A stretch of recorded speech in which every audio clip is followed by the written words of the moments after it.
All right, everybody. Welcome to Friday Night Feague Fest. And I know you're saying to yourself, what the hell is a Feague Fest? Well, whenever I try to do these little things, I try to come up with interesting little names.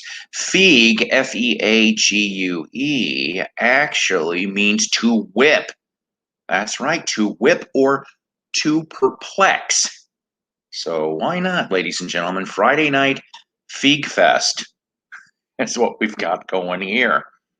So I actually had a decent day at work for once. So I'm in a little bit better mood.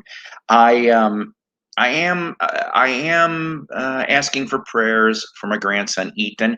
Nothing too bad, but I mean he's sick. Yeah, that's right. Feague. Like I said, I just explained. Feague is an old-timey word to whip or to perplex. So it's a Friday night whip fest. What is it? Sticks and stones may break my bones, but whips and chains excite me. Isn't that? I can't remember who ever said that, but that's right, Mike. As in that's right. The national Feague and the American Feague. There is whipping whipping groups abound here, ladies and gentlemen.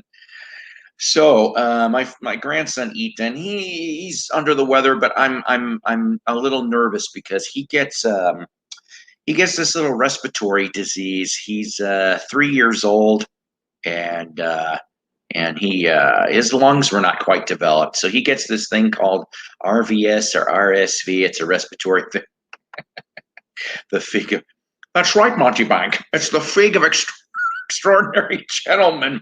Could you imagine him in whips and chains? Sean Connery saying that. I'm fucked in the head. Anywho, yeah, you know what? You're right, though. Well, you're right. Okay. I mean, I know all kids need to get sick sometime for their immune systems to build up, but yeah, I mean, this is one of those things. I just don't damn know. I hope he outgrows it when he gets older, because like I said, he's only 3. Okay, he's my little man. He's my favorite grandson. I know I'm not supposed to say that, right? Because I have 6 of them. But he is my favorite grandson. I have other grandsons, and they know I love all my grandkids, but my little man, he's yeah, yeah. It's just he sounds a little more like wheezy, kind of. He doesn't have the you know what. I don't think kids can get the you know what, but I don't know. We don't need him to get the you know what anyway. So um, this broadcast, ladies and gentlemen, is not brought to you by. Hi Tim, how are you doing? Not brought to you by National Donut Day or Casey's for that matter. They were doling out free donuts at your Casey gas station location for the whole entire day. Well, when you go off and you don't get to go there till about 8 p.m., you're screwed with whatever selection. I have maple donut. Maybe that's why I'm a fat ass. I actually like really good maple donuts. Yes, that's right. It is George Webster. Hey, Wheezy. Why were there 2 different Lionels? Why? No, I. So, speaking of donuts, though, oh, let's go to Lard Boy Donuts. Hi, Ethan. I'll be putting a link up in a few minutes here. I just want to talk. So, I used to work for Krispy Kreme.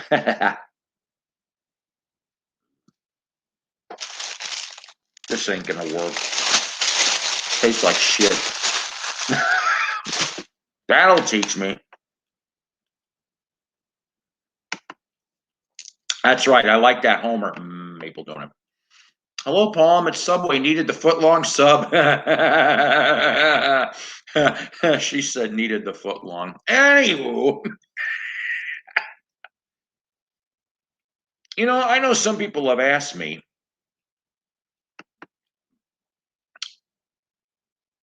2 husbands on Genie. I don't know what. I'm sorry. Are you talking about I Dream of Jeannie? Because I don't remember being 2 husbands. Now I know about 2 husbands for Bewitched, And I actually know. Oh, okay. So, because Dick York, I still can't get over this. His back was so bad. He had many surgeries and operations and shit, and it didn't fix itself. And like, I want to say he almost retired from acting, or it was very, very minimal. That's why Dick Sargent, stepped in. I never liked Dick Sargent. Sorry, I was a Dick York fan. I said Dick York. Anywho, oh, the veggie subs. Well, well, you know what? I'll tell you something. I like veggies on my subs, but I can't have just a veggie sub. No, I get it, Mike. It's on me, Sergeant York. Yeah, that's right. Of the Yukon. Yeah. No, he didn't live to be very old. Lord knows. Not to get too off topic, but there was I won a contest, and I wish I still had these books, but I think I gave these books to a friend of mine. Fascinating biography on Elizabeth Montgomery was one of the books. The other book was on the history of the Bewitched TV show, which I was like, wow. Now, I'm just throwing this out there as an interesting fact. Bewitched was one of those groundbreaking shows, and I know you're going, the hell are you talking about? Where Elizabeth Montgomery and her husband, because the husband had something to do with the show also, they hired a lot of gay actors. Okay, we're just going to mention that. In the 60s, that's what it was. But they were all, I'm not kidding you, about 80% of the cast was gay. So what? But I just thought it was an interesting fact. That's all.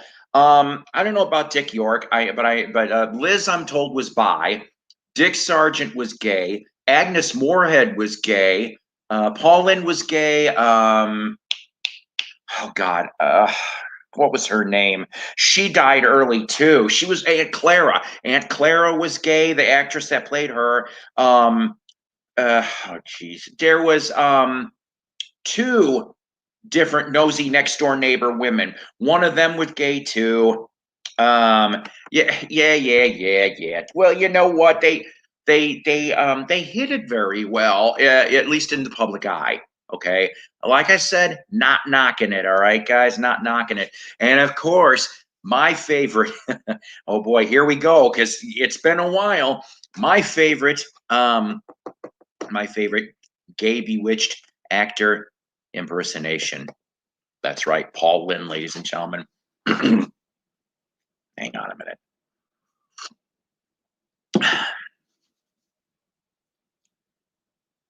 Samantha, can I turn Darren into a toad?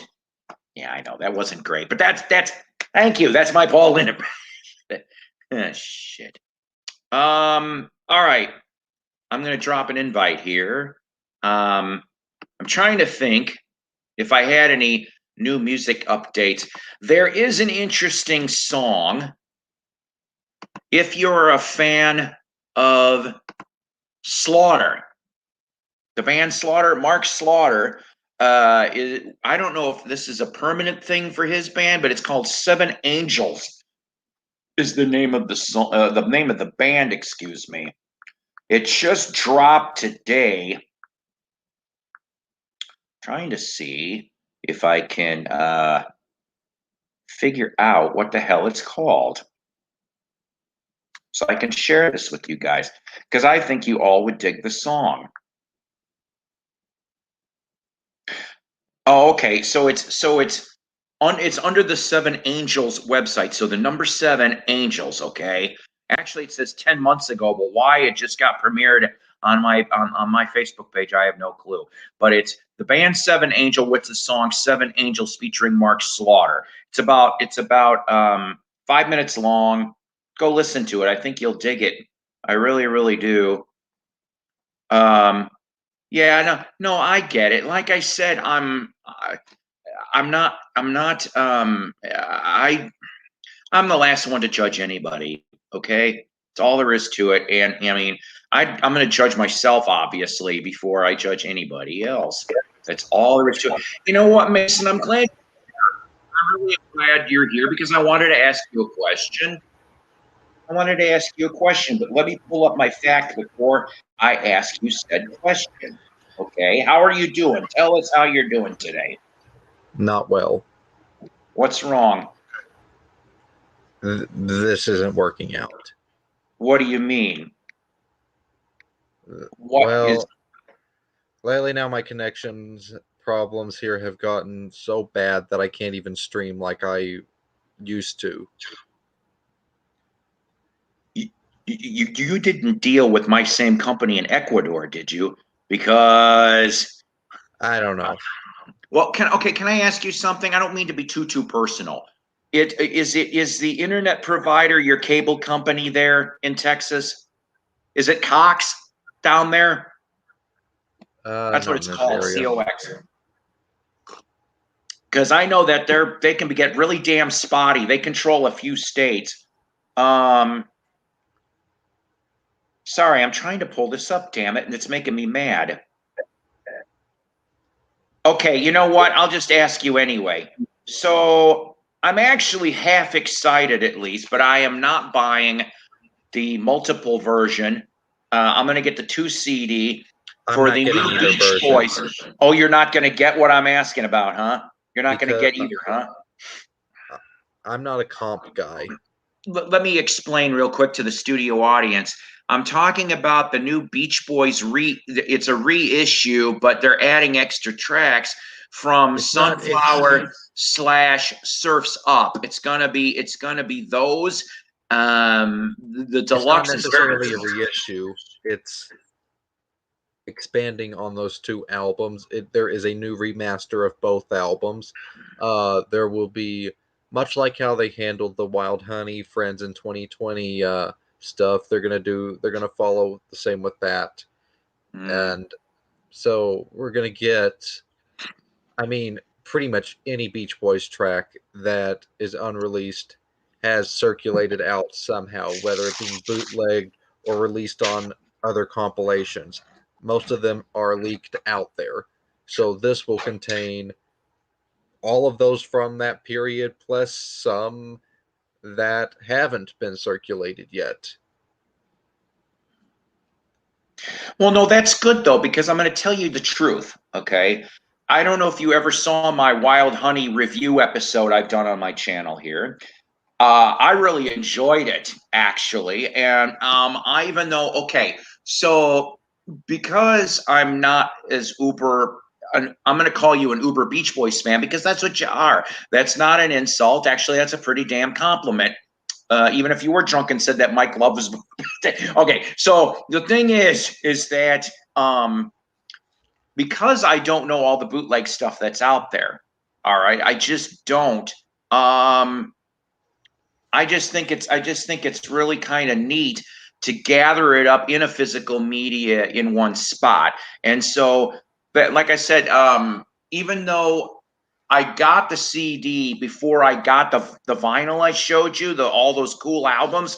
I just dug a bunch of that stuff. It like opened my mind a little more, and I said, "This is a damn good album." I don't know why this didn't get attention, and I like Surfs Up from what I remember. So it's like Sunflower. I've never really, except for the 1 or 2 tracks you've played, I don't know the rest of that album. I don't even have it in my collection. I've never come across a copy. So until I can get one, I think I will get the 2 CD thing, and then I can get, like you said, some of the stuff that's been circulating, because I even enjoyed some of the unreleased stuff that was on that too. So I think that'll be a nice little treat. So Paul, it's Mason Fun Hour. No, it's not. That's what Mason's calling. That's what Paul, I really don't mean to bring your stream down, but yeah. I'm only on screen tonight because I want to give a proper goodbye to you and everyone else out there. This whole YouTube thing. Oh no, you don't. You aren't doing this bullshit. None of my friends do this bullshit. With all the technical issues I've been having lately, I don't think I can continue. And I don't, my personal life is just getting busier and busier, and I just don't have the time to do this anymore. That's fair. Okay, I get that, but you know what? Let me.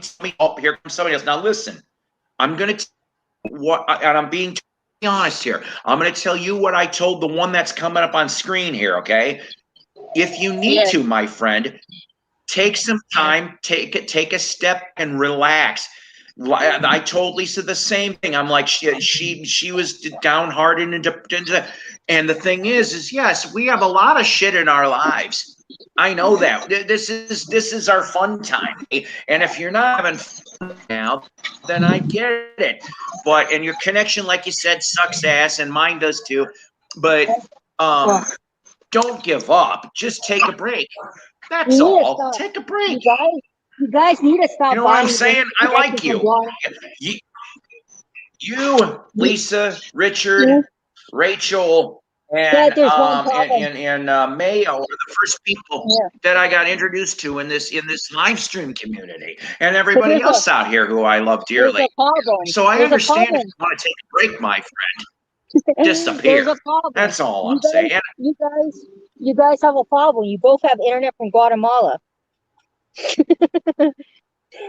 No. Ecuador, but today it's Guatemala. Mine's in Peru.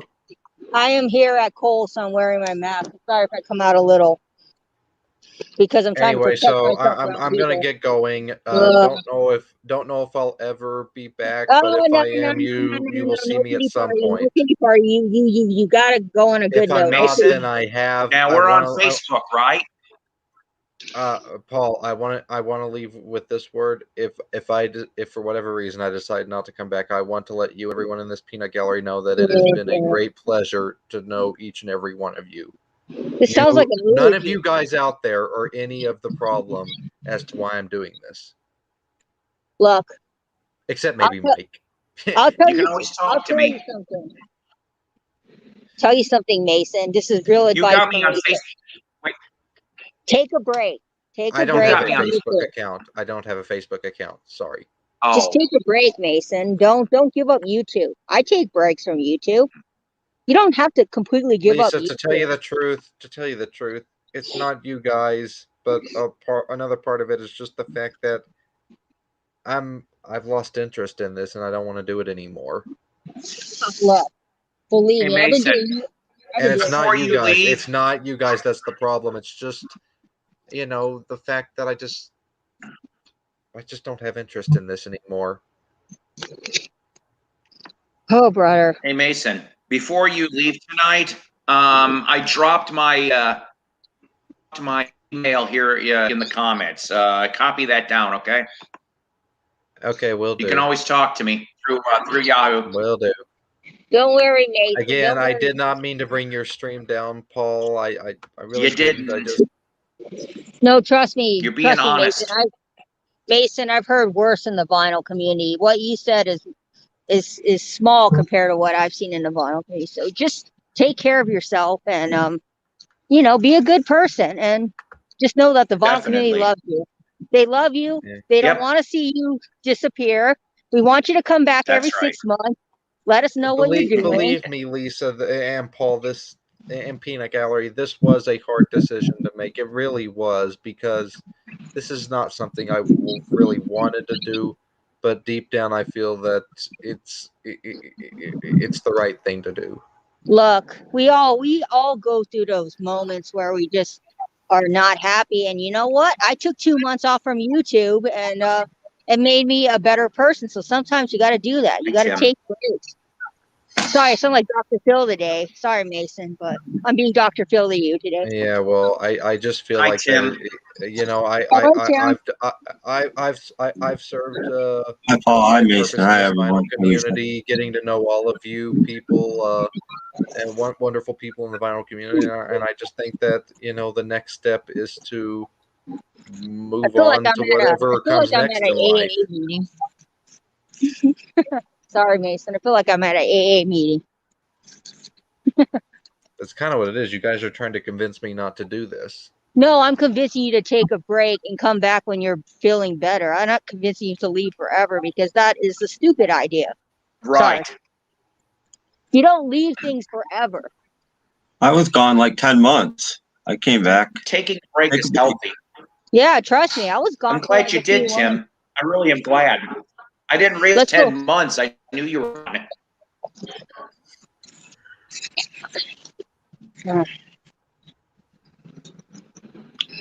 Let's take a break. Yeah. Yes, Mike Preco. This is an intervention of the VC con. Well, with that said, I'm gonna get going now.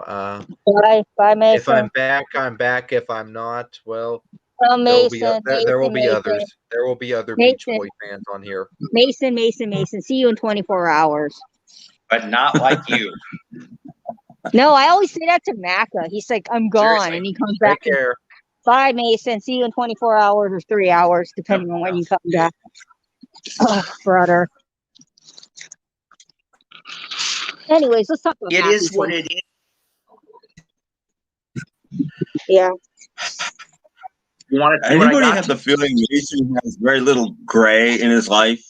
It's just black or white. Yeah. Just saying. I got my package. What I did you said get? package. Oh, I I'm got going to show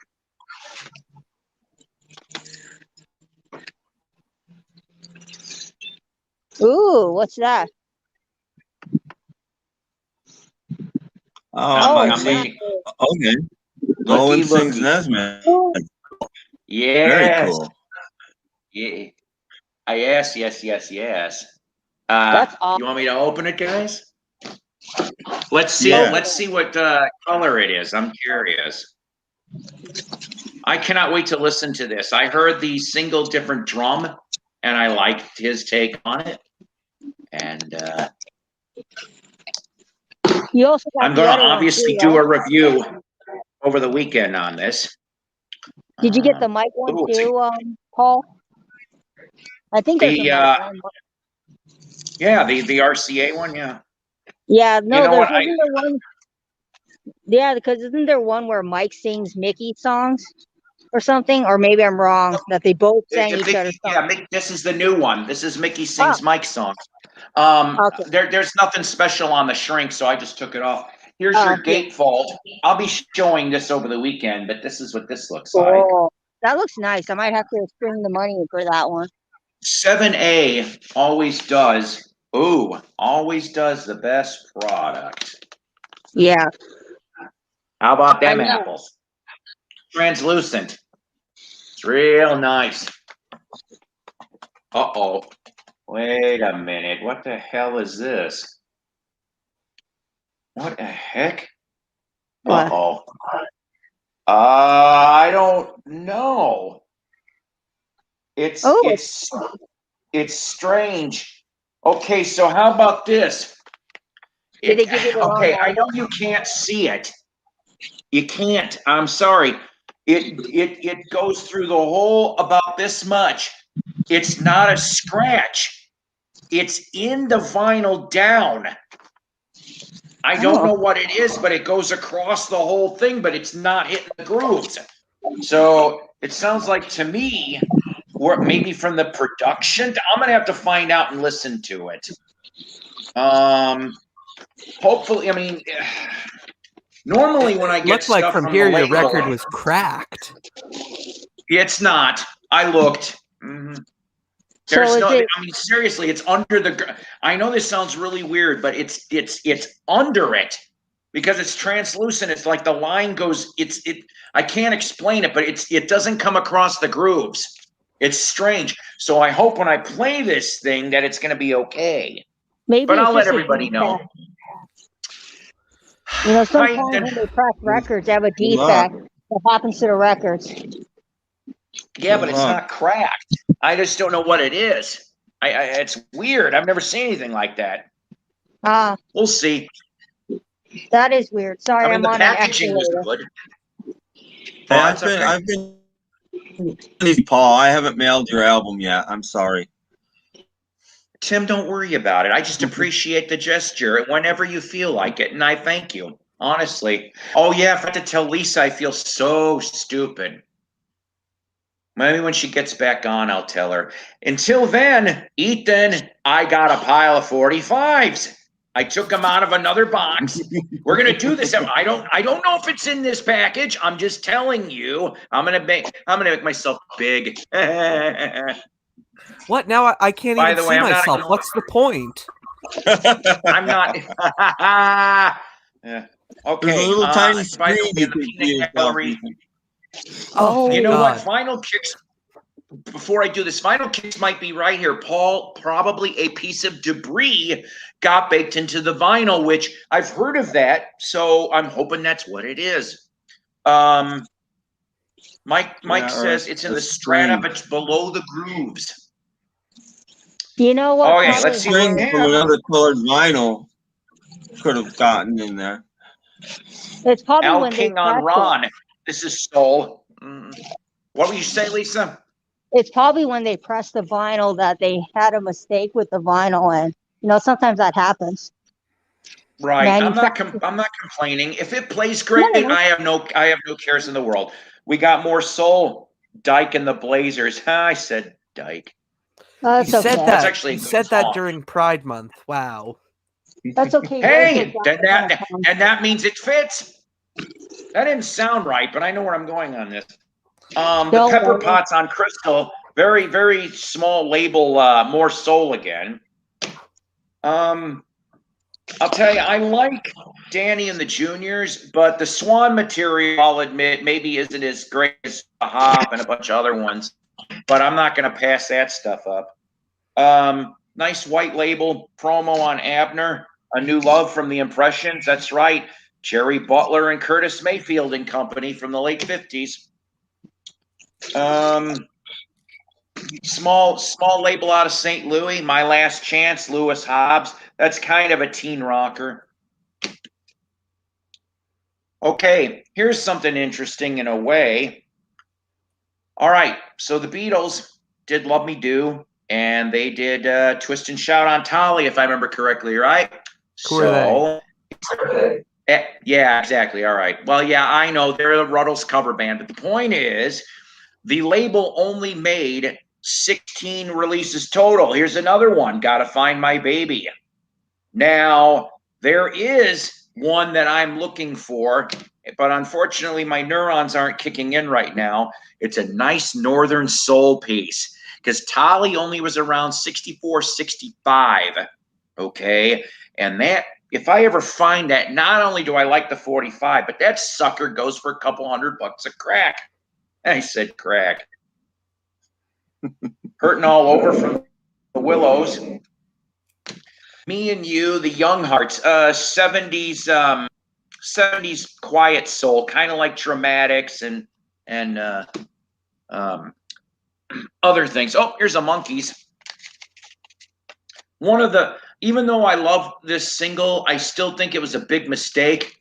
D.W. Washburn. I do not understand why the show ends and they put this out. And in the same month that they put this out, even though it was a top 40 hit, the Coasters came up with their version too, which muddied the waters. And it was like, I don't know, a lot of people either love it or hate it. I'm in the middle of the fence on that, really. I feel you.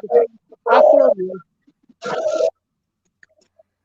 Ooh. Highlights, which is doo-wop Bally. So get this, Bally, label out of Chicago. It is the same company that made pinball machines.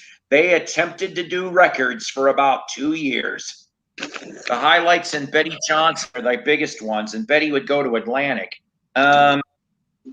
Okay, Spencer Davis Group's Time Seller.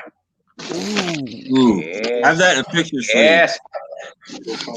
Oh, that's nice. Yeah.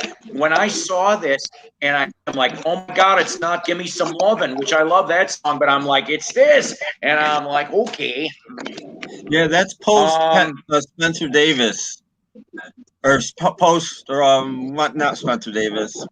Steve What's his Winwood. name? Yeah, it's post Steve Winwood. It's really good though. I love the 67, Okay. 68 Spencer Davis group stuff. I haven't heard too much from. So, okay, white label promo. on Guidon, which was a Philadelphia label.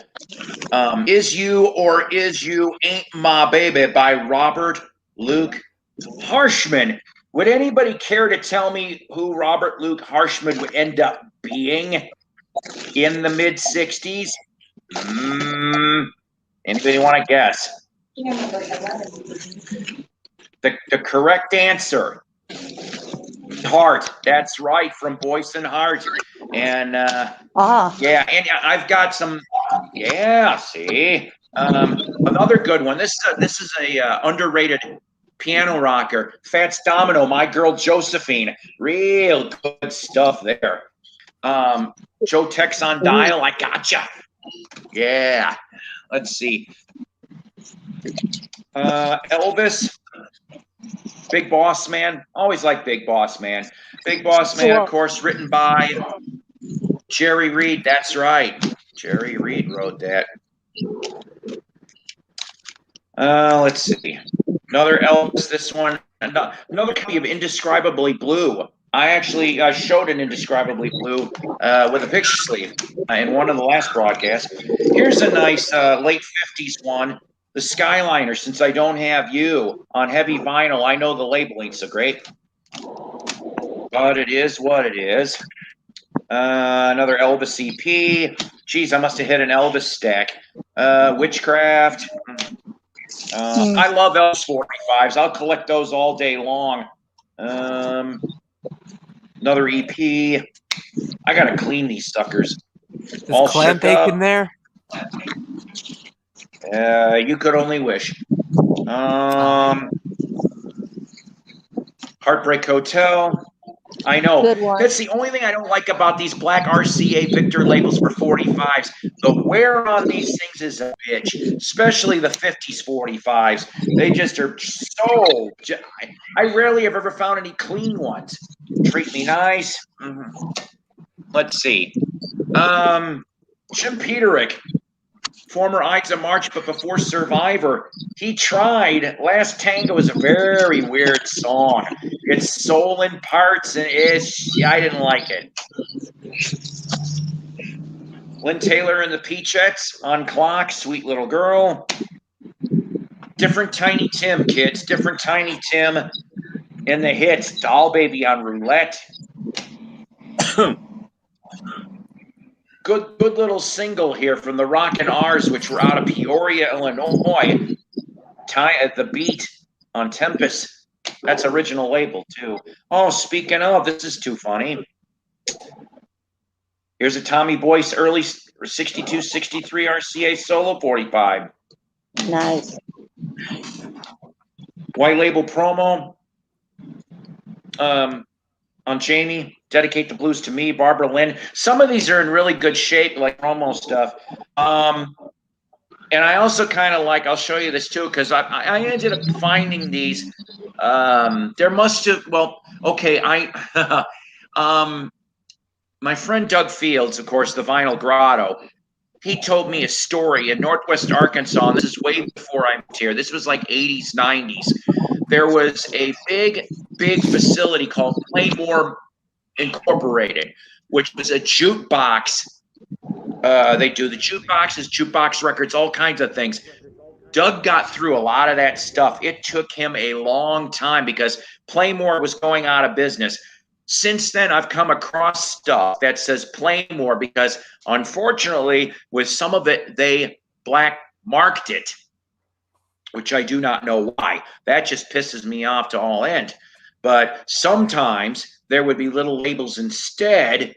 Thanks, Howard Begno, which I'm assuming, of course, was your PR guy or one of the PR guys from Atlantic Records. And Doris Troy, really interesting on that little bit here, too. Of course, good old Just One Look. And this thing isn't minty, but it's about near mint. It's nice. Oh, here's one. If only I could find a VJ promo 45 of the Beatles, but instead it's Betty Everett and Jerry Butler, and you can't go wrong with those two voices. My God, if you don't know who I'm talking about, go check them out. Doug has record lust on my Betty Everett VJ album I have. He wants it so bad. On specialty, Short Fat Fanny, Larry Williams. We're almost at the end of the file, guys. Appreciate your patience. Boney Maroney, Appalachians on ABC.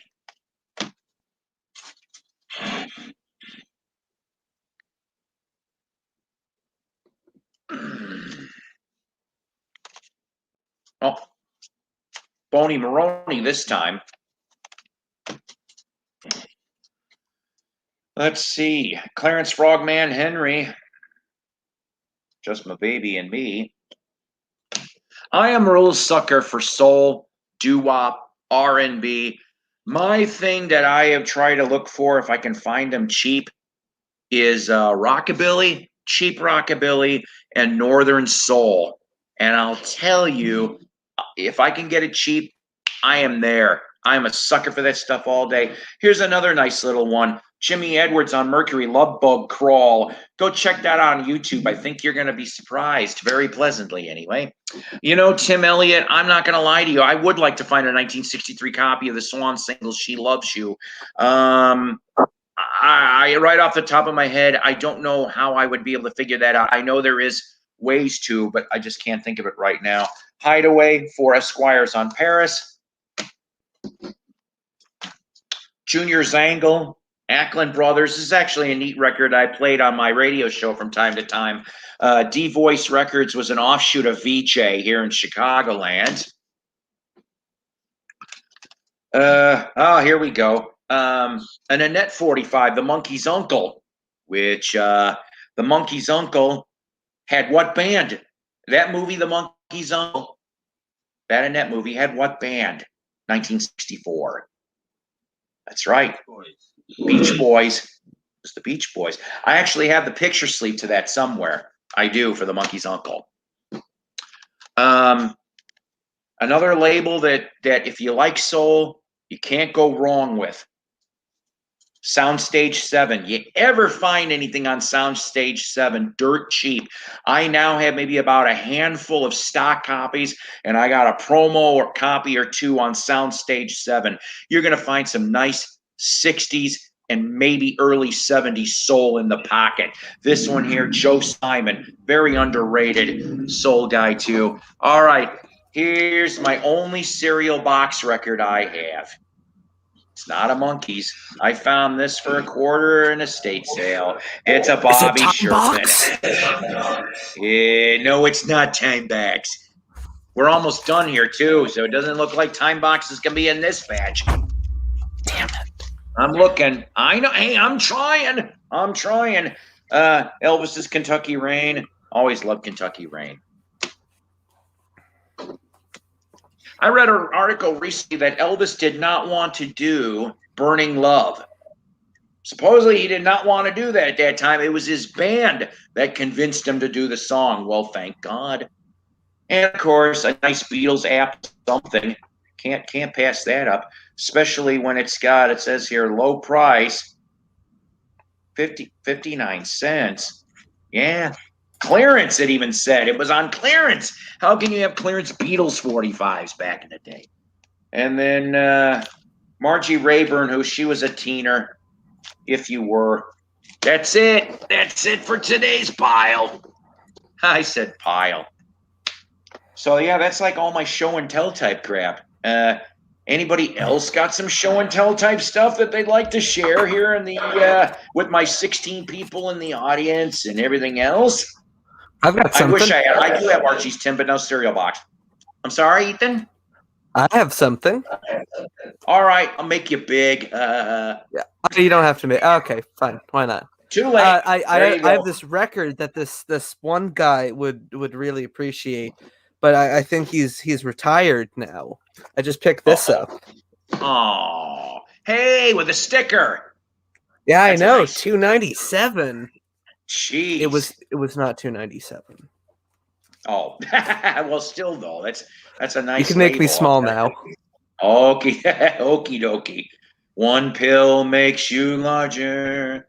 And how about you, Tim? You got anything? I have a couple 45s I can show. I just pulled while you were doing that. Yay! Please. Start with There Time you go. seller and a picture sleeve. Oh, There you go. Oh, Okay. That's what the man. picture Nice. sleeve looks like. that's Same sweet. on both sides.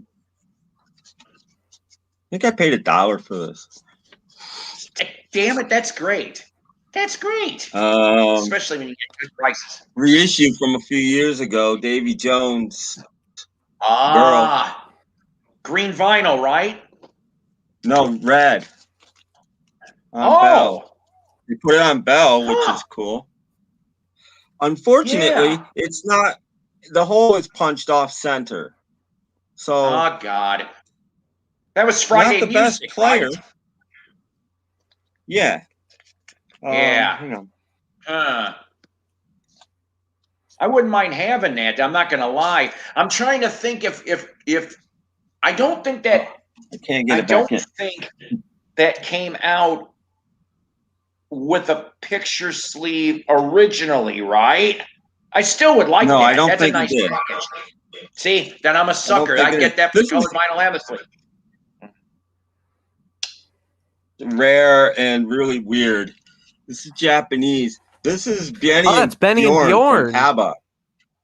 Yeah, she's my Ooh. kind of girl. Freaking amazing song. This is my favorite ABBA type song there is. Just amazing. Huh. Japanese 45. Was that when they were in the Hepcats? It was just for Actually, I ABBA. don't remember. So I don't that it just came out as Benny and Bjorn. Huh. But I wanted this for years, and I actually found somebody in the U.S. that had one, and I couldn't believe it. Freaked out. Bought it. Another know that, Japanese one. Ethan might like this. Dave D. Dozy, Beaky That's Dave Mick, and Dozy, Tick. Beaky Mick, and Titch. Oh, good God. He's a Raver. He's a Raver is a good song on this. I don't think that's on one of their albums. I have the Fantastic record with song. that cover. What's it called? He's a Raver. Great, All right. great, amazing song. I'll have to listen Like- to that.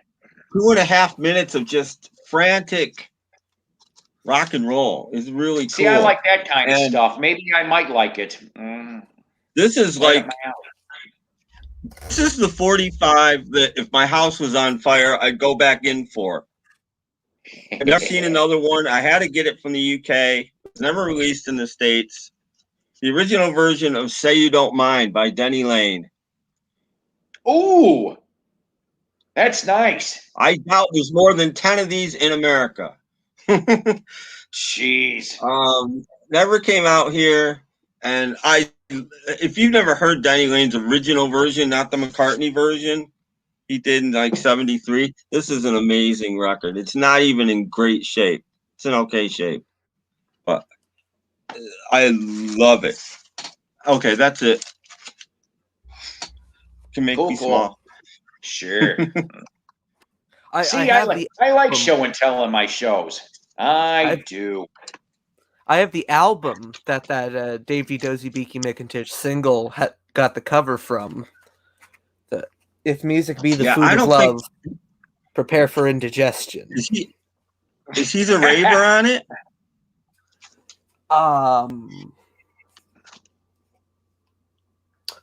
No, it is not. I think it's only a B-side. And I don't even What know was where. the B-side to the single? That was the B-side. The other side's okay. Okay is not on this either. Huh. Might only be a single both tracks. Hold on, let me check if it's on the other one. Oh, Tom Phillips. Hudson wants that.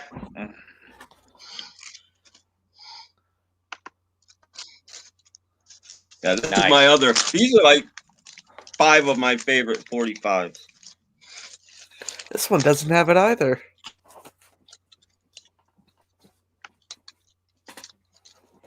I actually knew about the song. There was a skateboarding video on YouTube, and it had it as a soundtrack. I'm like, what the hell is that? I had to track it down. That was a long time ago. Yep, that's all I got. I like finding goofy stuff. Like I'll be sitting there, and it'll take me quite a while though. When like it'll be ear candy, and then I'll be sitting here, and I'm going, where the hell? And then I try all of these, guess through the song thing, and it would take me forever to come up with certain songs, like stuff I would hear on radio stations or in a diner, and I'd be sitting here going, the hell, it's driving me nuts. And then finally, after months and months, I finally get it figured out, and it makes me happy. I'm like, hallelujah, Nat. Especially when I can find the damn record shortly after. Oh man. So it's no secret I mentioned that I work for Wally World. That's not a secret. They had their shareholders meeting today. And Yay, this time good they for them. actually they put it. I know it used to be a real big affair. It'd be like 2-3 days, sometimes a whole week. But of course, the nonsense kind of knocked it down. I'm surprised they did it this year. It was for one day, for half a day actually. It was this morning.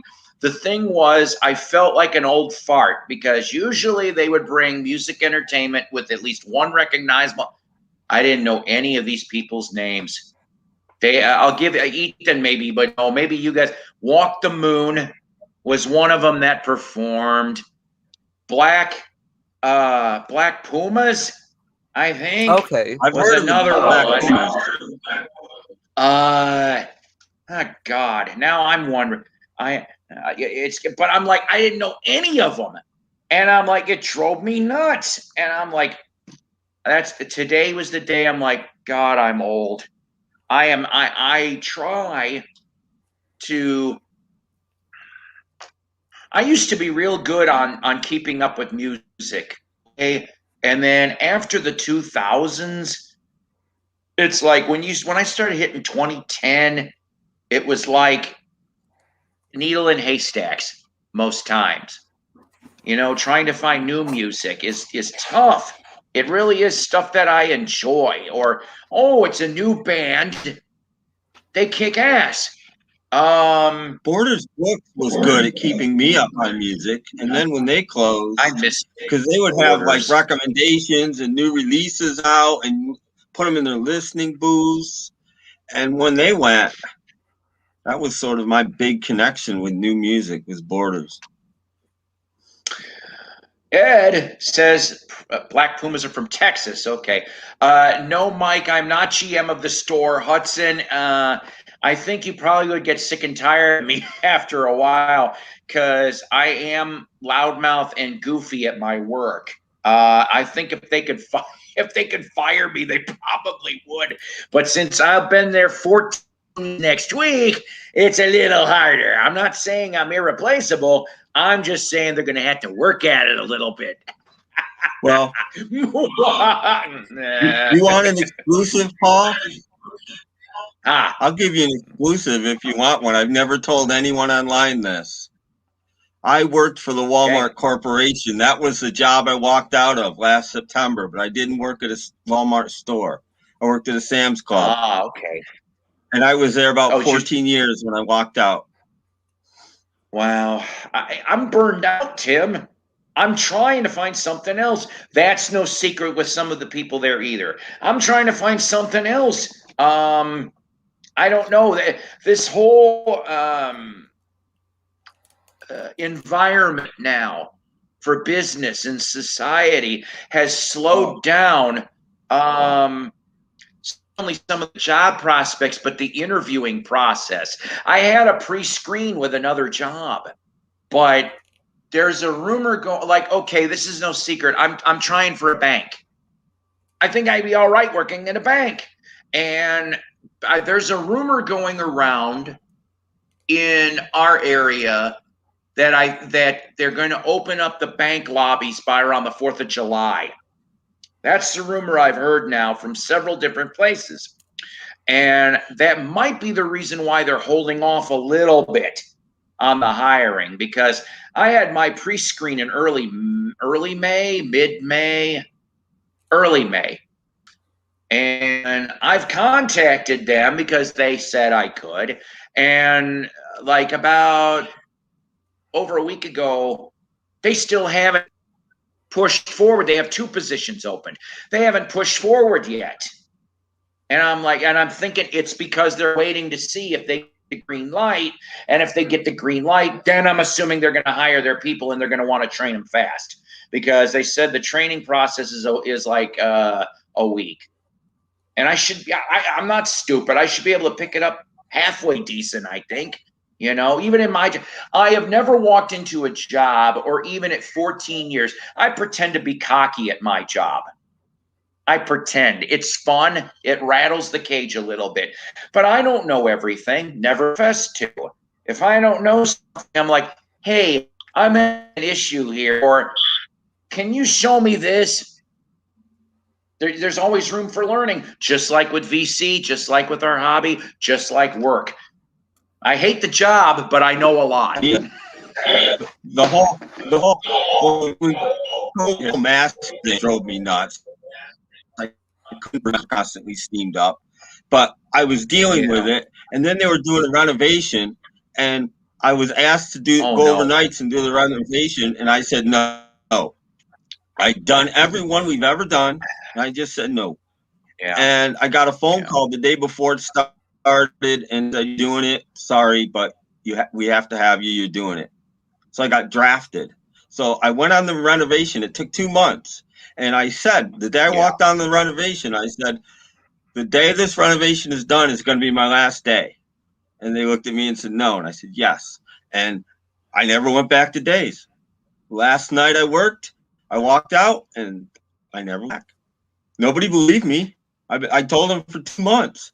I told everybody in the store I didn't get a proper exit or anything because nobody would believe me. Yep. I went right to the manager, I went to everybody, and nobody would believe me. So I didn't. Okay, I left, and I would never go back.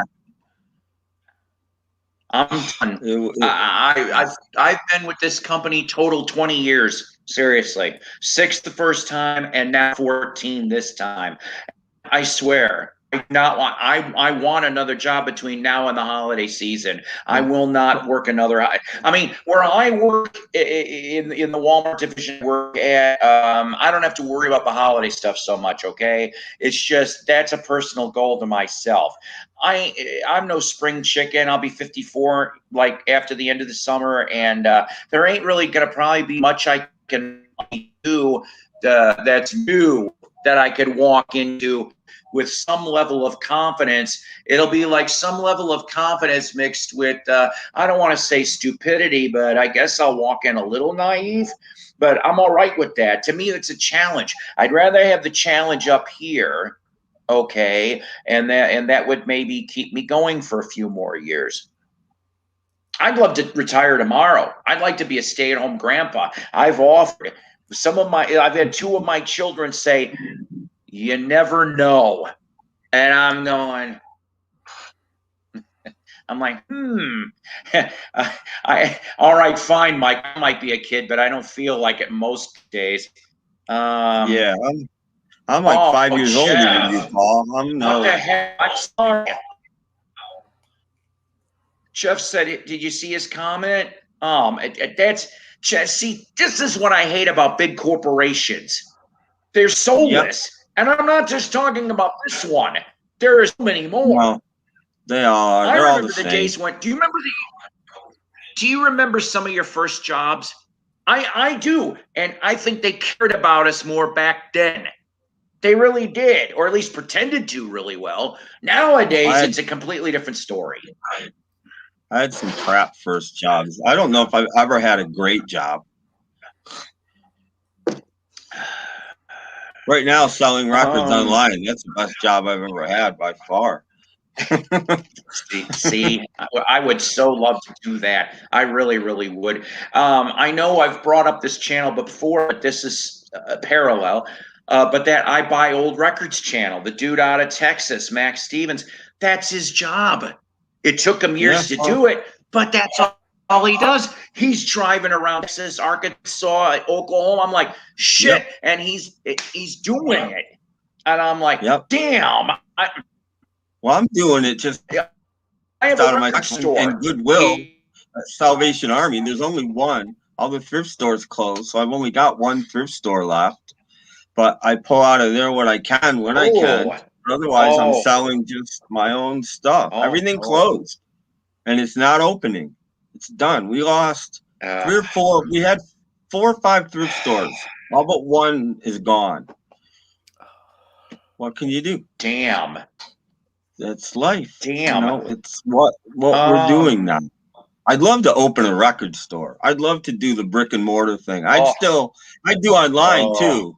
I would still do online. Yeah. But I would love to just. Yeah. I don't like selling records online because I don't like I like people to see the record. I don't like to grade a record. Right. But I do. Yeah, that's probably my weakness, to tell you the truth. I'm trying to learn how to grade better, and it's hard. I mean, I've got my reading glasses. I'm needing more and more now, and I'm like, oh shit. And I would rather. I think somebody else brought this up in a different stream. I would rather undergrade a record and let people be surprised instead of overgrading and people get pissed. I've always felt. I would too, but you get these records that you put them on and they sound like, and they look perfect. How do you grade that record? Yeah. And you get a record that looks like, oh my God, and you put it on and it plays flawlessly. How do you grade these records? You know? That's slippery slopes. Both instances. I got a lot of VGs and VG pluses. I rarely go higher than a VG plus. I rarely go lower than a VG though. Yeah. Unless, I've got some total shit records. I'm not going to lie, but guess what? They're just sitting there until I can get better copies. Just like that Buddy Holly that I showed a few streams back, that album. I was so happy to get that album and at a decent price. In fact, I need to get a better cleaner too. I want to get a, get the vinyl back. I might bring that. People were telling me about that. What I use. Yeah. I might be able to get it. Hang on. I might be able to reach it from where I am. Below and he still was happy. Okay. Yeah.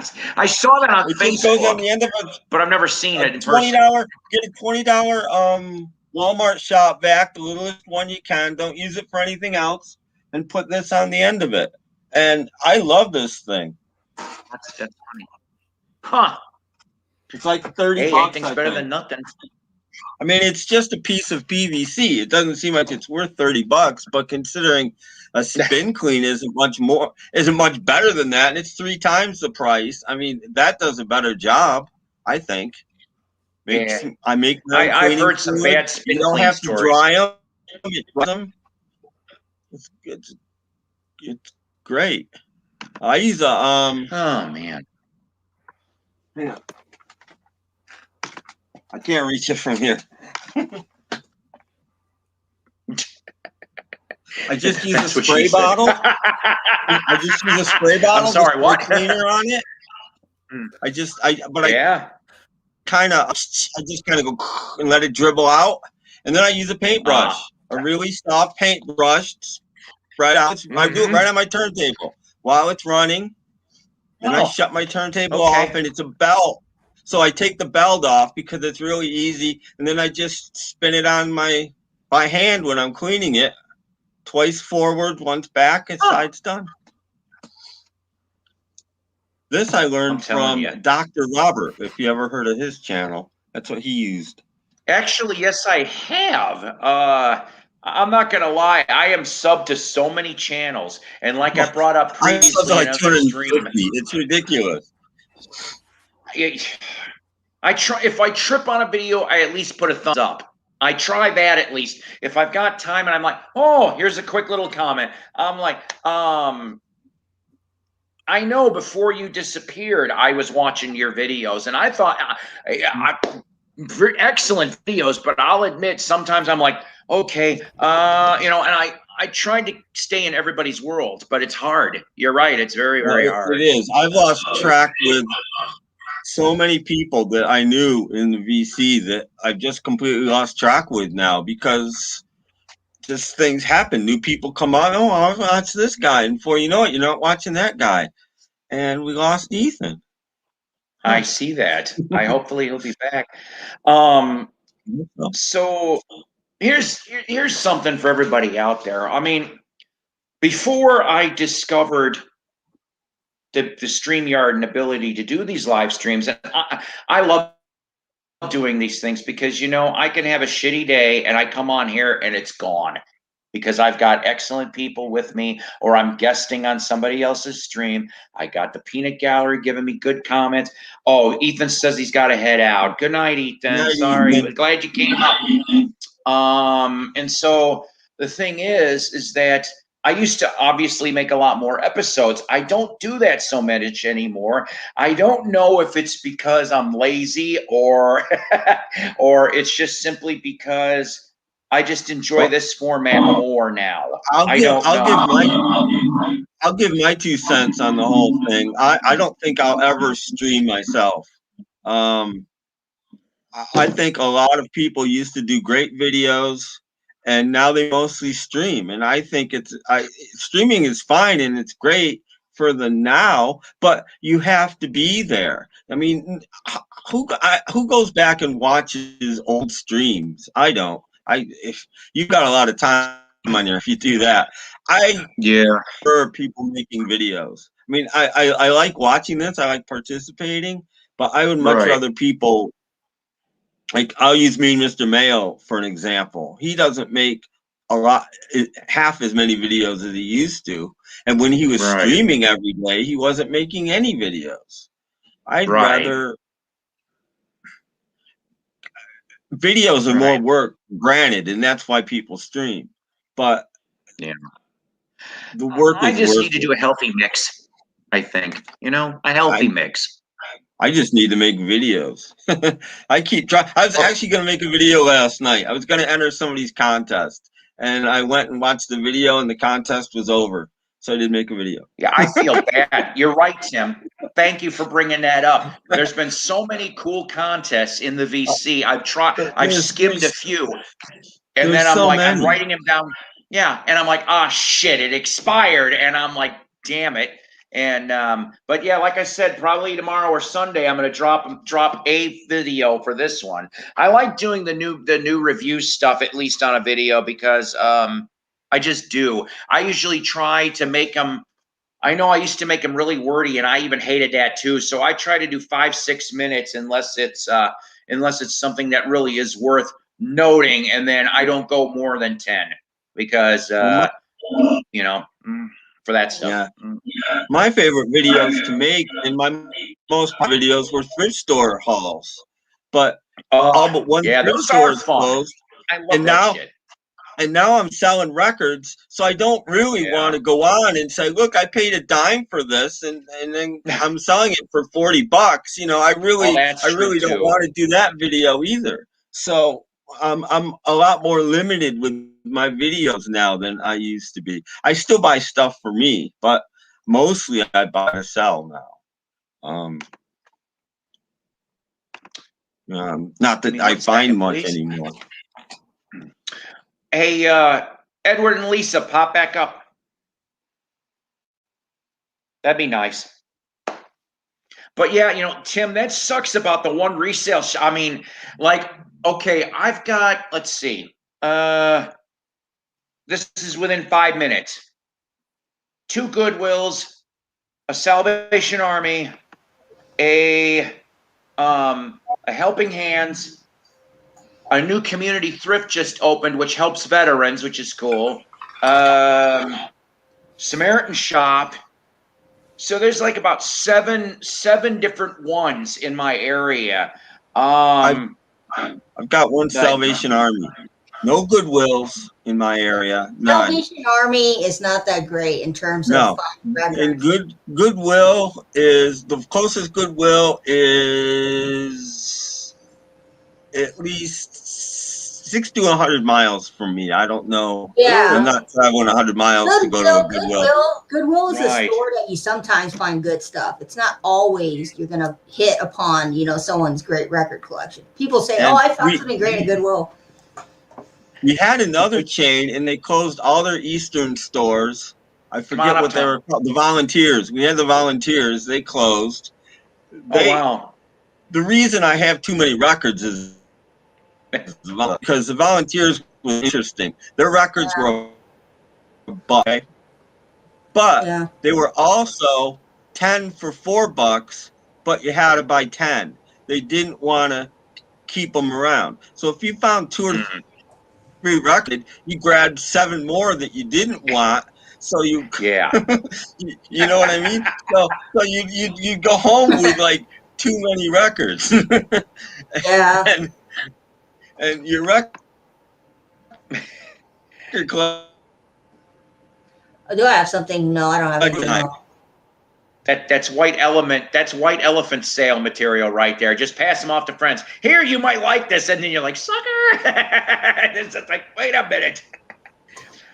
Oh yes. Hi Tom. I'm not gonna lie. I give some to my son. He's 32.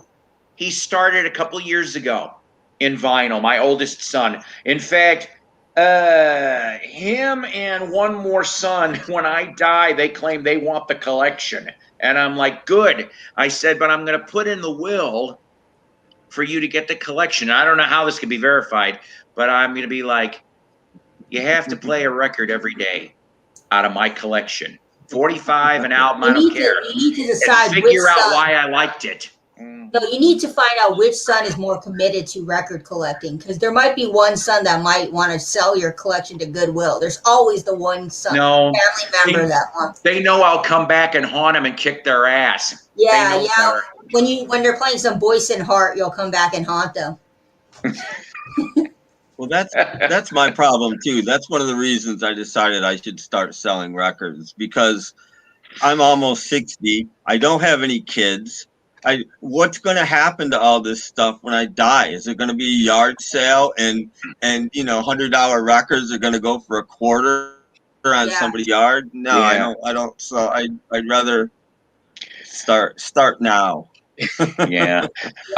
Mike, no, because they grew up with me having a record player most of the time in the house. They did know rule number 1. They didn't touch the damn record player. You see, they all knew that if they touched the record player, that was one of the, I'm a yeller more than anything, okay, over these years. But they knew that so they stayed away from it. They were smart, and it was a little up so that it wasn't easy hands. But no, they're used to Dad having a record player for forever. So yeah. I got a confession to make. You know Vinyl Me Please? You ever heard of Vinyl Me Please? Well, they finally released something that is going to make me join the damn company for 1 month. And that is the Mars Volta in the DeLau's Commatory. I've been wanting that record for 20 years, and it's finally being reissued. And so, Vinyl Me Please, I am joining you just to get that one record, and I'm going to delete that account. I was hearing a few months ago they were in trouble. Yeah, but this record is a record that it goes for $300 on eBay easily. I have to have it. So Vinyl Me Please, you got me now. That's a cool story, Mike. Exactly. That's what you do. You get them flabbergasted. Yep. I've seen some Vinyl Me Please releases, but for the life of me, I'm trying to remember the one that made me interested too, but it was like for 2 seconds. I can't remember what the hell it was. Lisa, you were gone off of the stream for a minute, so I want to throw something at you here. I was talking about how we had our shareholders meeting today here at an outdoor venue, and there was newer bands I never heard of, and they played. I felt so old. Walk the Moon. Oh, I have 2 of their albums. Black Pumas. Yes, I have their album on CD. And I'm I'm just gonna pull this up for 2 seconds because somebody took pictures. It was, like I said, it was in an outdoor venue, and it could hold about 7,500 people if you shove them all in there. There's not many concerts still for the amp, by the way. The Black Crowes is still on the schedule. If they're doing it, I'm gonna see it. Yes, Prog Hat. Really, that is one of my favorite artists of the early 2000s. They are one of the greatest progressive rock bands, and it's an album that I've listened to since I was 18. And you know, when you find that one album that you connect with your younger years and you have to have, that's Mars Volta for me. And that's one of my favorites besides Francis the Mute. So I have to get it. I don't like Vinyl Me Please as a company. I wouldn't support them often. But Vinyl Me Please fucking got me by the balls. There. Mickey Guyton. That's the other name. Mickey Guyton, Walk the Moon, Black Pumas. That was the lineup of the show. And yes, it was free. Shareholders is always free. You know, Proghat, if you're into progressive rock from the early 2000s, they do a really good job of, you know, bringing back the progressive rock sound. Now, it's not for everybody. It's not an album that everybody's going to vibe with and be like, yeah, I need to have this for my collection. It's an eclectic album, if I do say so myself. But yeah, once I get that album, I'm canceling my Vinyl Me Please. Yeah. And then the other concert that got announced that it's going to be at George's Majestic, which can hold about 200 people or so. Seven Dust. No, I can't wait. I have always wanted to see Seven Dust, and I'm my like, Pre-Code. That's their Utter album. Francis the Mute is Mars Volta's Utter album. The one I want is The Laos and the Comatorian. That's the one they're going to be releasing for the month of July for Vinyl Me Please. It's going to be $43, which is a standard rate for vinyls nowadays, newer vinyl. You know that, Paul. Vinyls are expensive. Yeah. Here's my ignorance. Didn't some of the members of Mars Volta start out in a band called At the Drive-In? I don't think so. Let me look it up.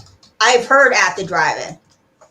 I used to play them, and here's my old college DJ radio days. I played some At the Drive-In. I played Radiohead. I played. I might have been one of the few DJs that played from the STP album Shangri-La, because that one didn't get any airplay. I was one of the few. Actually, you are right. The lead singer of Mars Volta was in At the Drive-In for a bit of time, but At the Drive-In is different than what Mars Volta does. They're more like punk rock, if I had to like describe their music. But yeah, I'm looking it up, and I was like, yeah. You're putting two and two together, and I'm like, wow. I guess good. The noggin works once in a while. I had a schizo friend, and she loved At the Drive-In, and she would always constantly play At the Drive-In every day. And now I know why. The other thing that was real fun, I used to subscribe to Mojo, of course, and what was the other English magazine? And they would have the sampler CDs, and I would take those sampler CDs and I would play them on my Saturday show. So I would turn people on to, it's like we would. I don't give a shit if, I know this sounds weird, but I don't care if there was little swear words or not. I would try to listen to them in advance if I could, but I would, like I said, I threw out those. Black Rebel Motorcycle Club was another one that's coming to my head. That acoustic album they did is really good. They are such a fucking good band. Sorry for my language, but they are. It's okay. I love them. I love early indie. I like the acoustic album they did. Yeah. There used to be a I don't know if it was a promotional company or whatever, but they were more into hard rock, heavy metal, Concrete Marketing. And they would come up with some really cool up and coming bands, or bands that used to be good and they washed up and they picked them back up. And I used to play stuff off of those CDs, and I would get some. I would say I'd get a steady stream of phone calls, honestly, because I play the oldies, but then I throw in a new thing just to throw people off, and then I go back to something else. And I like doing that shit because that's how radio should be. I think radio should be all over the place. That's how it should be. Let me answer Progcast's question. They're doing pre-orders June the 24th on Vinyl Me Please's website. So basically what you have to do is you make a Vinyl Me Please account and you sign up for that month. And then after you get the album, you can go and cancel your account. Because if you don't cancel your account, Vinyl Me Please will charge you $43 each month. It's like it's kind of like vinyl. What is that? VNLY, Black Box Record Club. I used to work for Black Box Record Club. They saw my YouTube channel and they used to give me records to promote their company. But they kept sending me doubles, so I just was like, forget it. I'm done with this. Yeah. You were right, Vinyl Kicks 86. He is more than just the lead singer of Mars Volta. He's also at the Drive-In. They're both great bands in their, like, you know, respective music things. I love them both. You're welcome. I'm hoping. You should. I'm you should hoping, get it, but we Edward. shall see. That's gonna go for a lot, Edward. Hoping to go. There's a big. I don't know what I want to call this. It's supposed to be an outdoor flea market, huge. Ooh. Big, huge flea market about a couple towns away from me tomorrow. And if the weather holds up, hell, I'll still go in the rain. It don't matter. That don't stop me. But yes, I'm hoping so. I've been in that area and I found some interesting records before. You know, I'm hoping lightning will strike twice. Flea market's awesome. I found some great records at the flea market. I don't have any flea markets near me either. No. Nearest Damn, one is damn. Buffalo. Buffalo is like One day- 160 miles away. Oh, yeah, Buffalo. I'll have to I take have you to nothing. the flea market that I have. I mean, I'll have to film a video of the flea market that we have here in Melrose. It's a really nice flea market. There's a hippie dude with a hat who works at that flea market, and he is the coolest dude in the world. Yeah. His name is Hashik or something. Lisa, I showed this before, but I don't think it was when you were around. I just wanted to show it again in case you didn't see it. Nice. Nice. Oh, Girl. Lisa, I'm glad you came back Yeah, on here I love because I that have to song. tell you something. I feel bad about this. I feel stupid. I do. What is it? I'm Saturday, the 12th. Yeah. They didn't do the schedule right. Oh. I'm stuck working. I'm not That's going to okay. be able to do RSD. That's fine. Because get this though. Okay, so of course they had to do this, and I mean they as in the record gods or whatever. So they added something to the want list for me, because not only did I want those volume 2, volume 3s, I know. I don't know why they're doing this. The Who is putting out a double 45. I don't know why they're doing it on 45 RPM. This is driving me nuts. I heard that it plays Face better on dances. 25. Face Dances, which I love that damn album from beginning to end. And I the should have told second you that. album is supposed. No, this is if you did, I must have missed it. The second No, I album. mentioned the Who in previous videos. No. Oh well, the second album is unreleased sessions from that album and 4 tracks from a Live 82 show. And I'm like, son of a bitch, what? And I'm like, because I'm a big Who fan. Face Dances does not get enough love. Now, it's hard. I don't really care for that one so much. That was like a letdown to me in 82. No. I bought it at 15, but I'm like, I played it and I'm going, okay, here's Tom. If Tom's still in the audience, oh, I said it. There we go. Okay, okay, listen, kids. Here's what I'm going to say. I can say kids because I'm older than you guys. Here we go. Wait a second. Yep. He's spinning. I'm waiting. Aha. Okay. So the Who's "It's Hard" would have made a strong EP.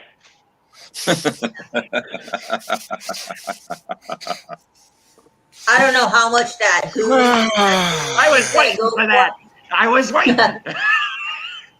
I'm not even sure it would have made a strong EP, to be honest. I don't know. I like 80s. I was being nice. There's about 3 songs. That's it. Athena's my favorite. It would have made a good 45. See, there you go. Yeah. It would have made it good. It would have made a good shooting. That's it. It's just not a Who album. I know it's not really. It's not really a Who album. I would have loved to have heard, and I have read this from different reports, that the band got back together in early '83, okay? Because they just said, we're done touring. That was what they did. They kept that promise, back then. Yeah. But they went back into the studio, and I'm led to believe that they might have worked on a total of 3 songs. They didn't make it farther than that. But the producer was Todd Rundgren. Todd Rundgren was producing this Who album, and there was some bullshit between Roger and Pete. Who else? And that's how it got shut. But I would love to hear those 3 songs if they were at least in rough draft form. I'd like to hear them. It's like, come on. Oh man, Roger and Pete, they're divas. No offense to them, but yeah. They are, but you know what? Talented band. Shit. It is. I love the Who. I just some of their 80s stuff I didn't care for, but you know. Well, there's only 2 albums in the 80s. Yeah. Right. The Who is the strangest band in the world because they've been around for 50 years, and they have 13 studio albums? Yep. 50 years, 13 albums? The Beatles were around 9 years and have 13 albums. It's bullshit. In the 90s, they didn't even put out 1 album. Not even 1 album. They went till John's dead and then put out shit. I'm like going, that Wire album, whatever it's called, I can't even listen to it. Let's not talk about Endless Wire. I can't even listen to that. No. I revisited a couple songs that I like from Daltrey from the 80s. I watched the videos. One was After the Fire. Yes, song I like love a that lot. song. And the song Lightning for that Quicksilver movie. Yes, thank you. I just tripped on that soundtrack again in the last week, and I'm like, oh, I gotta get this. I found it for $25 in a box. I'm like, oh, you're nice. Excellent damn song. The Who made better the story about After the Fire, right? That song. No. Okay. So get this. So this is the truth. Pete said this and Roger did too. So when the Who were going to do Live Aid, and they were getting back together, and there was discussion, and Pete was like, "Hey, I'll write a new Who song, and we'll introduce it at Live Aid." And then Roger's going, new material, and all the other bands are doing their stuff. He goes, and we're not going to have much time to rehearse because, this was days before the event. This is supposedly when it was constructed, and so that got scrapped. And hey, we still end up. And I love that song. I wish the Who would have put it out in the late '80s as a single. Because what was it? The Iron Man soundtrack for Townsend. I love Dig. Dig's an awesome damn song. Fire's okay. I don't know why they did a cover of that, but I love Dig. It's that's the last new thing they did with the 3 of them, and I'm just like, yeah, they could have done so much. From the Iron Man soundtrack was the John Lee Hooker tune. Heavy metal. Those That was were my interesting. favorite from that. I know, but that was interesting stuff, though. It's like John Lee Hooker. What the? And I'm like, Yep. I really would like to know. I mean, I don't know if it was mentioned in Who I Am because I don't remember that. I'd like to know how he's like, hey, you'd be good for this part. Come on in. It's always some strange stuff, you know. I love it when other artists can interact like that. Oh, good old John Cusack. His performance in Love and Mercy was kind of weird because he does not look anything like Brian Wilson. I don't know. I'm not going to lie, I never saw it. Love and Mercy's Paul Dano kind of reminded me of Brian Wilson in his earlier years, but John Cusack was like, but I did like him in High Fidelity. That was a good movie. I love High Fidelity. I love High Fidelity and the scene where Jack Black, this guy wants to buy a record from Jack Black, and he's like, no, I'm not selling it to you. And then another guy comes up and he sells it to him. He's like, hey, you sold it to him, but not me. Some of the best scenes were cut from that movie, though. There's some great scenes that did not make the film. And then that movie would have been a hit if it came out now. That movie came out way too early. Yeah, Vinyl was done. Yeah, Vinyl was done when that movie came out. Yeah. Yeah, but did you see the remake of that movie? They made a Hulu series with Zoe Kravitz, and it didn't do so well. I actually didn't like it when it came out. And it's grown on me over the years to become one of my favorite movies. But I'm a reader, and I'm a Nick Hornby fan, and I love the book. It originally was a book. Not the book. So I didn't love it, but it's grown on me. I mean, it's a British book. Yeah, it's originally originally was a book written by Nick Hornby, who also wrote About a Boy, which was made into a movie as well. And many other books. Yeah, he's a good author. I like his stuff. Yep. And he's a music guy, which helps. I put a shirt on for this. I put a shirt on. Thank you. Thank you. I thought maybe between you and the other ones, it was shirtless brotherly love time. I don't know. Nothing wrong. We're not wearing it. Here we go. Is there anything wrong with Don't do it? Oh, God. Is there anything wrong with Well, Paul, there we go. Paul, that's not the worst thing. I'm covering Lisa up on my screen so she doesn't have to see this. No. I put it on backwards. Son of a bitch. There you go. Whoa, let it go. That's what you get. Hey, it's still on. It's okay, Paul. I've seen worse. I've seen worse in the vinyl community. A guy in the vinyl community showed his butt on a live stream, so I've seen worse. I kid you not. He was on a live stream and he pulled down his pants and he showed his butt and he smacked it and said, No. VC. Oh. No, I never do that. That's just. Yes, I've seen Almost Famous. Yes. Are you guys going to get the box set of Almost Famous? No. Yeah, I like the movie, but I don't love the movie. I like the movie too, but I don't love the movie enough to go and buy like a $200 box set. Like, why don't they just release a single LP of the movie? Thank you. Just, so we can have that. Thank you. Paul has man boobs. It's okay, Paul. Paul, wait a minute. Hold on a minute. Here's this one. Send you a personal check. Like hell you will. Paul, you know what I say. You know what's going to happen, Paul. No, I'm done. That was a one-time thing. I think. The check, unless I drink a lot. The check would have been to leave the shirt on. Because Invisible Ray makes pictures of people, so you might become his next target, Paul. Oh, you screwed up there, buddy. Hall of Fame. Yeah, I finally made it. So I made it too. Like a couple months ago, he put me. Well, actually, recently he has a Vinyl Babe award, and he picked me among other women. So. Yeah, congratulations, Lisa. I don't know if that's a great thing because some women were not too happy about it. So I don't know if it's a good thing or a bad thing. I saw some of the comments. Some women were just not having it. Yeah. Yeah, I saw the video with you, Tom. You and the what is it called? The piss gate of Tug or something.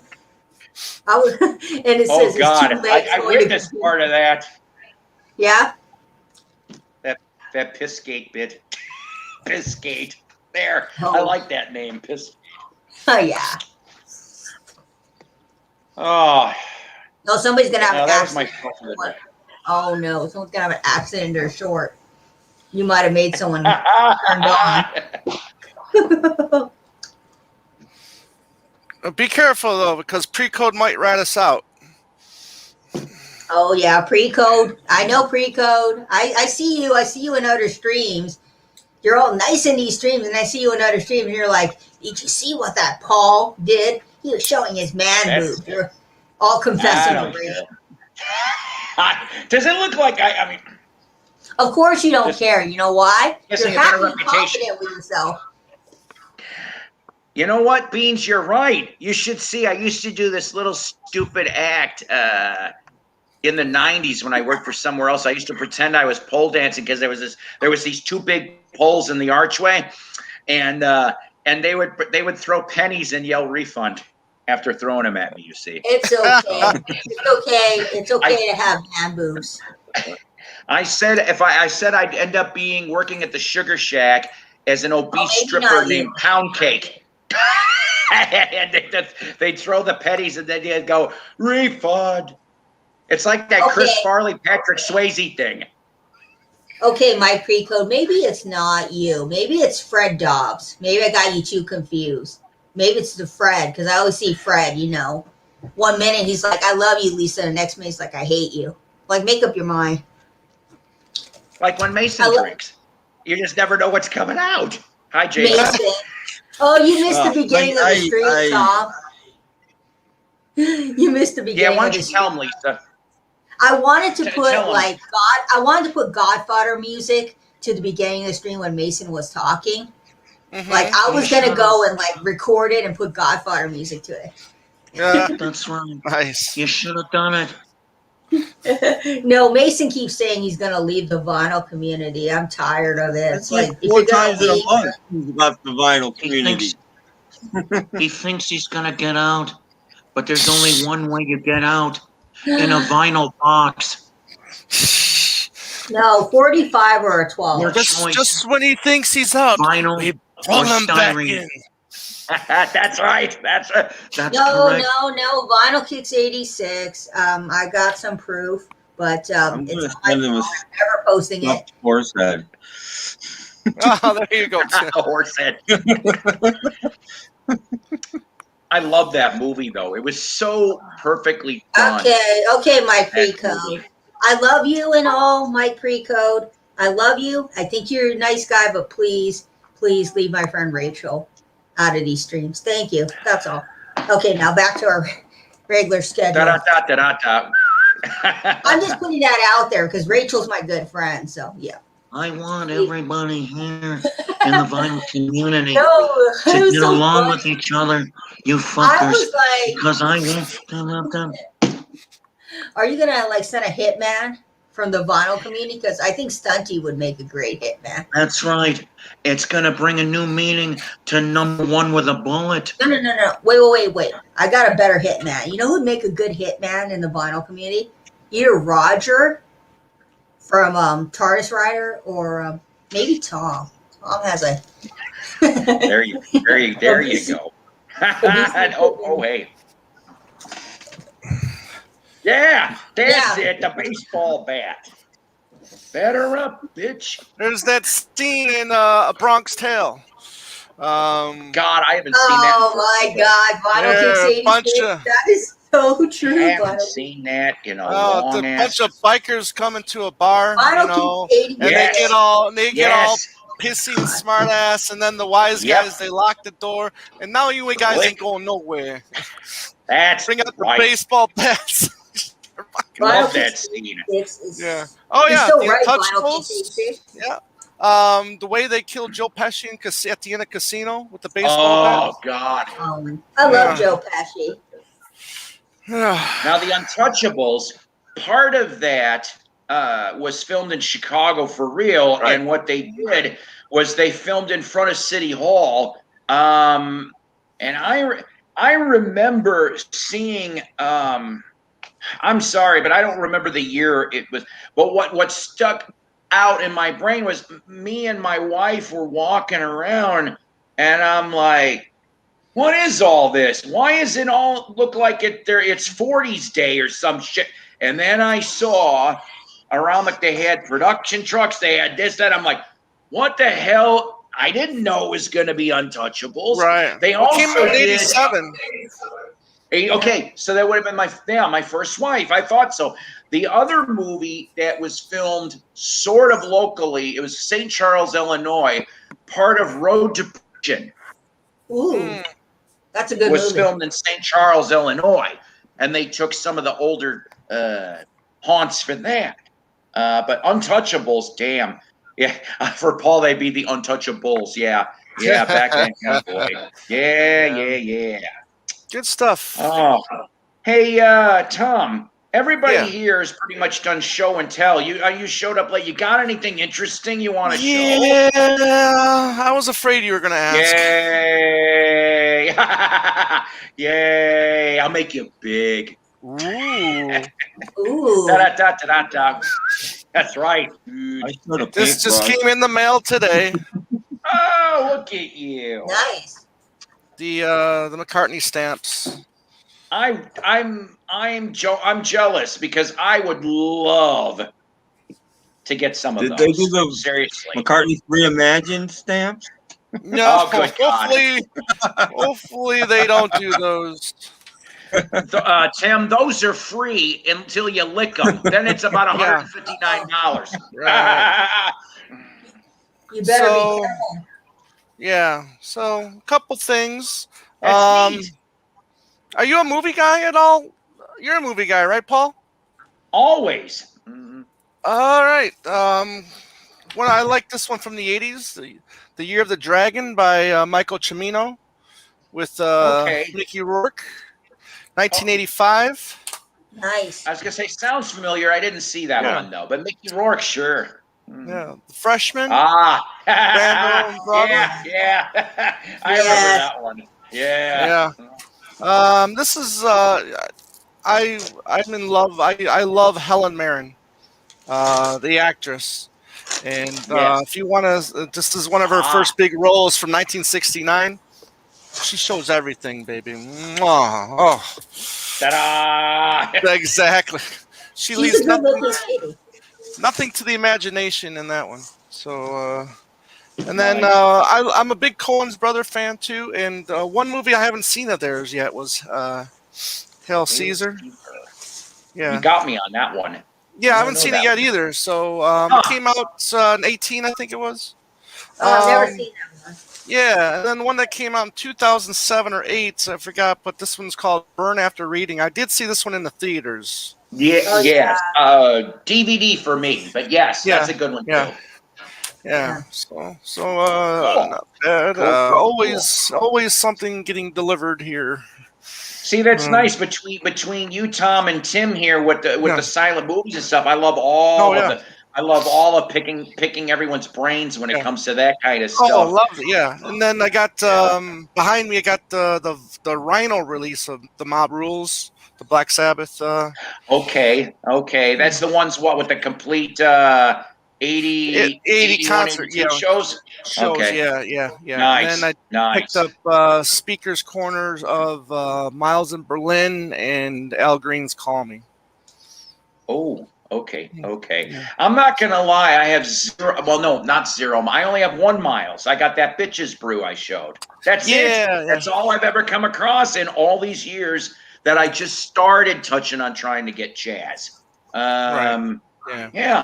I mean, I got what was it? Stan Getz, the Getz Gilberto from '64. That was my gateway into jazz. And then I dabble in it. it's not my favorite genre, but I've liked most of what I've heard. Right. Yeah. There's Most. some eras are better than the others. I mean, I'm not the biggest fan of Miles' jazz rock fusion. I definitely prefer his 50s more traditional jazz sounding. I want to hear more of that. I do. Yeah, music, and I can show you a couple of those records too. To maybe if you're ever in the mood to listen to some, but mine is Coltrane. I'm a bigger Coltrane fan than I am a Miles Davis fan. Okay, so that's cool. That's funny. Back to the Miles for a second though. If only Jimmy would have lived a little while longer, because he wanted to do a whole album with Miles. Could you imagine in 71, 72 that you had Jimi Hendrix, Miles Davis, and Paul McCartney on bass? It was going to be Paul McCartney on bass. Well, listen, hold on. This is funny. So Hendrix wanted to do the Miles Davis thing. And I thought this was the joke, but this part turned out that 2 different interviews mentioned this. Hendrix wanted to join ELP, and it would have been called Help, which I'm like, that cracked me up, but it turned out it was true. He wanted to get into all. This is the thing about great musicians. Our music, they want to work with other great. Yeah, exactly. It doesn't matter what genre you're in. If you keep the ears open and the mind open, you're going to excel.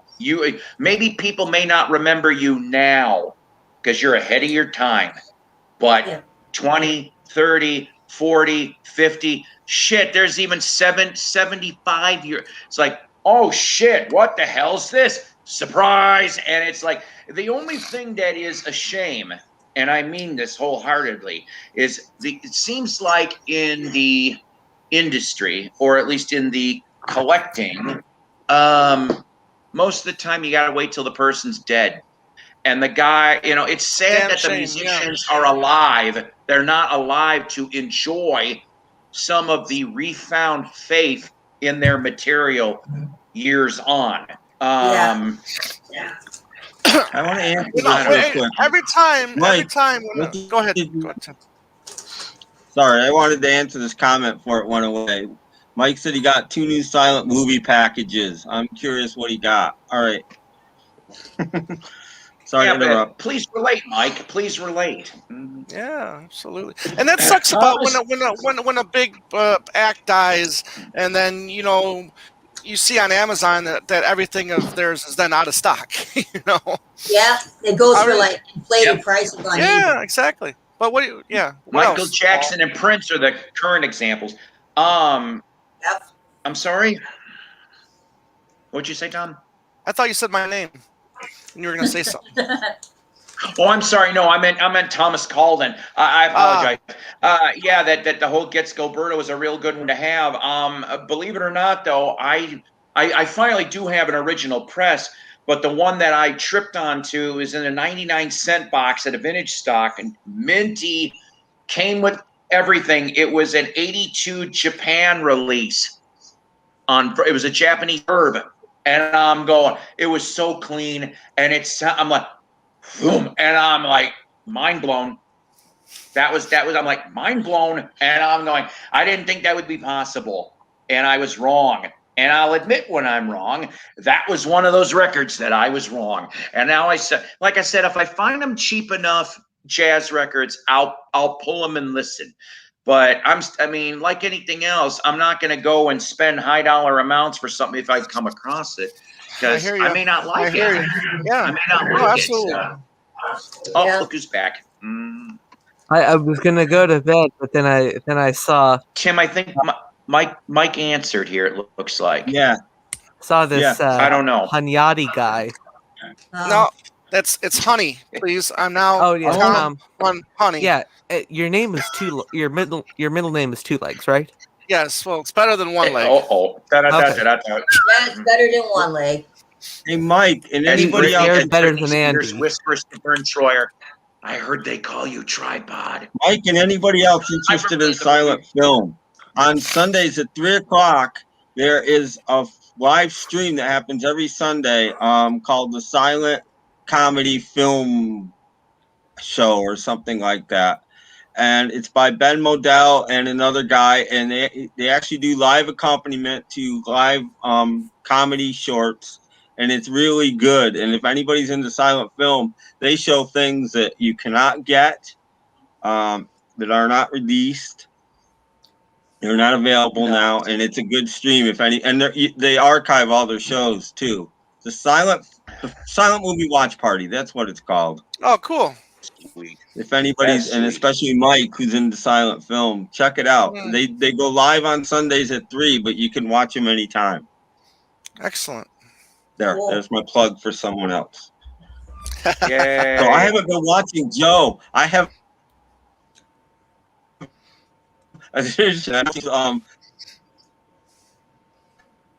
Randy,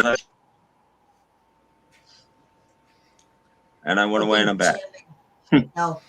Yeah, you froze up for a minute there, Tim. Yeah, I know. I haven't been watching Joey's little show. I've been watching the Silent Comedy Watch Party instead. You have been tuning into Fab Gab? No, I haven't been. I've been watching the Silent Comedy Watch Party. It's entertaining. And I'm a silent film guy. YouTube rabbit holes lately. Been down a lot of YouTube rabbit holes lately, and yeah. Okay, I know I brought up my love of wrestling, but okay. Cool. What territory were you a fan of? What was that? Growing up. What territory were you a fan of growing up? Oh. Okay, so WWF didn't land into like maybe 82, 83 in my viewing area, so I was a NWA WCW guy. That's where I started. But we did have some local wrestling in Chicagoland on Sports Channel. But I'm talking about the Vice Channel's Dark Side of the Ring. Oh, which I know, I know a little bit of it's kind of puff piece, but some of it's not. And I don't have cable, so I wait till somebody drops it on YouTube and it stays on there for a little while, and then it disappears sometimes. But like, for example, the Ultimate Warrior episode last week, I tried to look for it. Supposedly somebody got their panties in a bunch and it got taken down. I don't know how long it's going to be before anybody puts it back up, and I wanted to see it, right? Because probably his widow. Yeah, maybe. But the one that really got me last night was Grizzly Smith. Now, I know maybe most of you people are going to go, who the hell's Grizzly Smith, and why are you telling us? Grizzly Smith was a wrestler from the 50s to the late 70s, but Grizzly Smith was the dad of Jake the Snake Roberts, Sam Houston, and Rockin' Robin. So 3 wrestlers came out of this family, right? Well, it is probably one of the darkest episodes I think I ever saw. And I'm not going to tell you why it's dark. If you're a wrestling fan, go watch it because you're going to know what I'm talking about. Beans, I saw that one a couple of days ago also, the collusion in Korea. Talk about a weird-ass story. I didn't even know that happened. I didn't even know about that till they showed it on Dark Side. So I went down that rabbit hole. There's a bunch of other ones. Like I said, musical documentary stuff. Good Old Freed is a good one. The Muscle Shoals one. And then what the hell's the other one? Damn it. I can't remember the other one. There was a couple of them I just got done watching. Jim Cornette has a YouTube channel, and he interviewed those guys. Good stuff. I love Corny. I love Corny. Yeah. I love why do you have the bat? You should have said that with a tennis racket, Tom. Yeah, I know. I wouldn't call Cornette. But you know what? In '84, I lived in Texas, and we would get NWA on TBS. You know what I mean? And then we moved back to Michigan, and I was looking. I turned to TBS exactly when the same time when it was on in Texas, and they never aired it. I'm like, what the hell is this? Like, I'm like 11 years old, want my Ric Flair fix, you know? And then I was stuck watching WWF for, So I was just going to ask you, when you were in Texas, I'm like, Von Erichs. Oh boy. I got to see. See, this is how you show your wrestling TV age. I remember when there was 3 of them still alive, and there were 3. Now there's 1. Yeah. But What that a was sad state of- what they did with Kerry and called him the Texas Tornado in WWF. I thought that was terrible. Ugh. Oh my Just God, downright that terrible. was. I'll show my wrestling age. Stone Cold Steve Austin. Randy the Macho Savage. There we go. Oh, and The Rock. The Texas Rattlesnake. My wrestling age is Andre the Giant and Bobby Hart. Yeah. That and Roddy Roddy Piper and the Hulkster. Yeah. That Andre the Giant documentary was pretty from HBO was pretty good. I don't know if you guys seen that. What one, Tom? The Andre the Giant documentary that was on HBO. Oh, that was heard about it. I haven't seen it. Yeah. It was pretty good. Could someone explain to me who or what Andre the Giant is? Somebody that's a lot taller than you.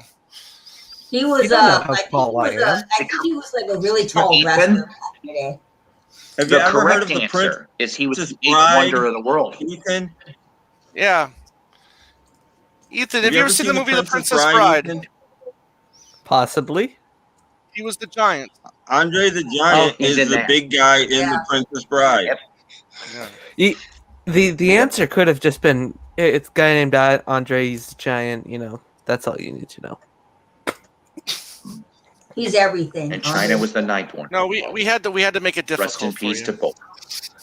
Well, Tom, you never make things easy. That's how it works. never. Never. He's been mostly dead all also day. China. You remember China, Paul? She was a wrestler. May she rest in peace, China. Yeah, that's what I was talking about. I met China. I brought up that story before. I met her the first week that she came out. WWF. Yeah, but those 80s, that that 80s run though, I think was some of the best stuff ever. The only So that wrestling comedy thing- club that I talked about that I go to, I am trying to get because Jake the Snake is going out on some sort of I don't want to call it stand-up, but it's a little bit of humor, but a lot of stories. And I'm trying to get the comedy club to get booked Jake the Snake. Yeah, I want Jake the Snake out here. Like Mick Foley, I heard is going to do another tour, and I'm like, I want Mick Foley to come to the Grove too, so I can meet Mick Foley again. I bet you he's got some good stories. He probably does. Oh man, he's a nice guy. Mick was like so damn cool. Like I said, I'd love to meet him again and to hear those things. That would be nice. Seen China at a nasty book before. Oh please, I saw all the highlight clips of the nasty movies. Those were sad. Who wouldn't be surprised? She was kind of an okay wrestler, but yeah. The only wrestling thing I'm really familiar with is there's one clip of Macho Man Randy Savage being interviewed, and he's just pulling coffee creamers out of thin air, and it's the best thing I've ever seen. No, he has his catchphrase. Oh yeah, I think that's his catchphrase. Yeah. You gotta do it like this because you gotta get all the beans. I can't even do it. Dude looks coked out of his mind. No, they all were. Is he still alive? He's like, but the cream of the crop. Coffee with Slim Chip, and then I eat them. Do you guys know that? But I made Miss Elizabeth eat them first. Do you guys know that the manager Bobby Hart was in the Gentrys? I don't recall that. Yes. Yep. Mouth of the South. Jimmy Hart was in the Gentrys. I mean, Yes, he was on Keep On Dancing. Keep on this dancing. guy here. If I ever met him, I'd have to get some Gentrys vinyl. This is how I want to look in another lifetime when I'm dead. I want to look like this. Oh my god. Yeah, right. Let's get this straight, kids. Just to tell Mike, nothing. Wrestling's not fake, kids. It's a predetermined outcome, and everything else is physicality. Wait, it's And it not is a right. soap opera for mostly men. I understand this, and I like it that way.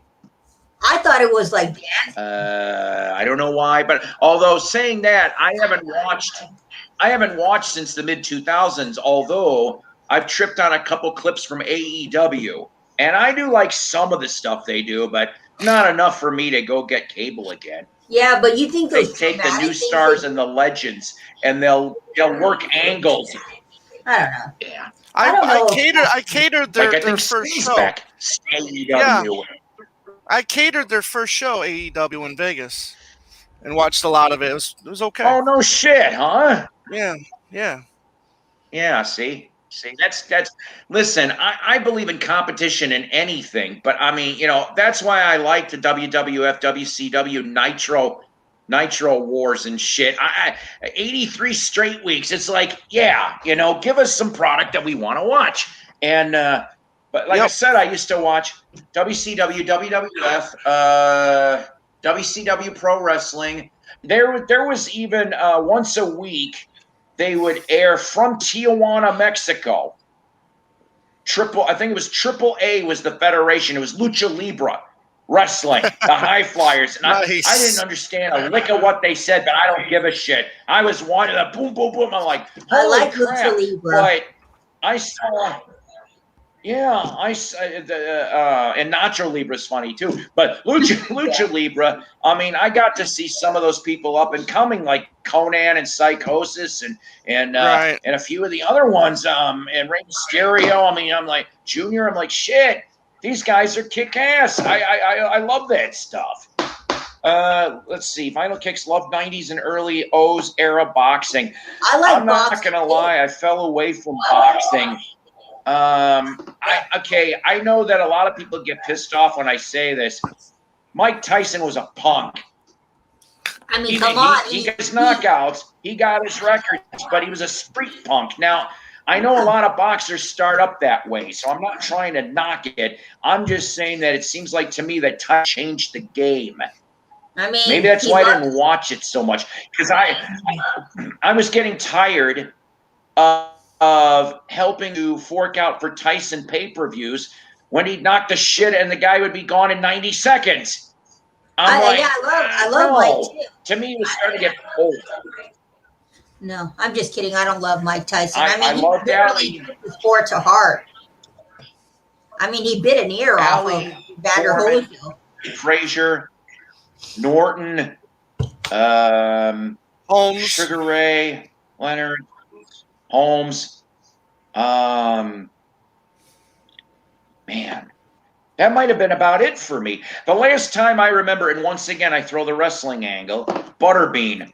Because Butterbean was in a couple of the WrestleMania and something else. That's like the last name I remember in a boxing type thing. Speaking of boxing, my old workplace, there was a guy that went to school there in the early 80s. And the teacher there said he would always not show up to class on time. You know who that was? Oscar De La Hoya. He would always be late to class. Oh, really? Yeah, he was my I heard guy I worked with had Oscar De La Hoya as a student in the 80s. And he said that kid never showed up to school. That's true story. I said, was he a nice guy? He goes, no, Oscar never showed up to school. He got called so many times by the principal to show up, and Oscar's like, no, I want to go boxing. True story. There you go. Well, he made a lot of money. Uh-huh. Vinyl's asking me, am I a big Gold Dust fan? I think Dustin Jr. did a job. I just don't like the path that they put him towards. Right. For some of his character. I think that if they would have toned it down some, it would have been a more interesting element. And that's all I'm saying on that. I did get to see Goldust wrestle once. And I think after looking back on this, I think I know why this ended up being something. I think I brought this up in another stream, but I think I got my facts wrong. So you guys are going to have to forgive me on this, because I thought because Brian Pillman died a couple days before the Rockford, Illinois appearance for WWF, and I thought he was going to battle Goldust that night. But I was wrong. It appears the angle at that time was swerving towards Mick Foley as Dude Love. So I still think I thought I heard that the Goldust match was last minute and it was against Shawn Michaels. And I'm sitting here and I'm watching this damn thing. And maybe it's a good thing there was no cameras, because there was and I kept saying to myself, this is a family event. Why are you crotch grabbing, both of you, nipple twisting? I'm not kidding. That all that went on, and I'm just in a lot of homophobic slurs. Sounds like a Michael Jackson concert. Well, it was the attitude. It was the attitude era, though. I mean, it was a completely different era, and they had to do something to compete with WCW, who was leading at the time. So nipple twisting it is. That's right. There was. I mean, it was a strange time. But that's the only time I ever saw Goldust wrestle. Now my kid, I don't know how he got to the curtain. He got to the backstage curtain somehow, right? He didn't get in. It was like we were on the second level, but he got to the curtain and he turns and goes, "Hey, Dustin." And he turns around in his Goldust thing. And I'm like, I said, that's funny. I don't know why. I just thought that was funny back then. He's like, "Hey, Dustin." I don't know. I don't know. But we have a local wrestling league here. And I really like them. They do the plots and everything like everybody else, and it's all physicality. And there's a couple good lookers for the women wrestling division, and they don't bring up any big names. They only ever had one, and that was Juventud Guerrero showed up. Oh yeah, he was good. And unfortunately, they only drew 50 people. Wow. It was a holiday weekend. It was hot. It was outside. I'm like, I don't know, whatever. But they haven't had any big names since. But it's still fun to watch. And I already mentioned that story before about the pineapple table and in one of my videos. But oh shit, that stuff's fun. Yeah, never snort Goldust. Yeah, no kidding. All right, I know we slipped off a bit here. That's that bit. Better watch out. Yeah. Tom is gonna go all Walking Dead on us. Yeah, Tim. I meant to say this to you earlier. Thank you for telling me about that Creation stereo record store day thing. Oh, you're welcome. Also, I'm mad at you for telling me about that Creation record store day thing, because my store doesn't have it. I just found out about the Elton John one I didn't know about, and I kind of want that. And I'm like, oh, man. I'm grabbing another one. Another one. Oh, are you? How you getting one, Ethan? I don't know, Tom. How am I getting one?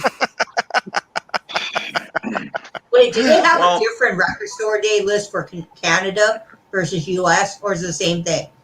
No, it's pretty much the same thing. We have a few more kind of exclusive things from like Canadian bands. Oh yeah, they're still on lockdown, Lisa. Oh well, I know, but because I was looking at the UK list and they had some stuff that I thought was pretty cool. The UK list and the US list are kind of similar, but there's a lot of differences. Like for example, they have a Time Box single coming out for Record Store Day over there. Oh, here we go with this. How convenient. How convenient. You know, he'll probably find his Time Box single like a year later.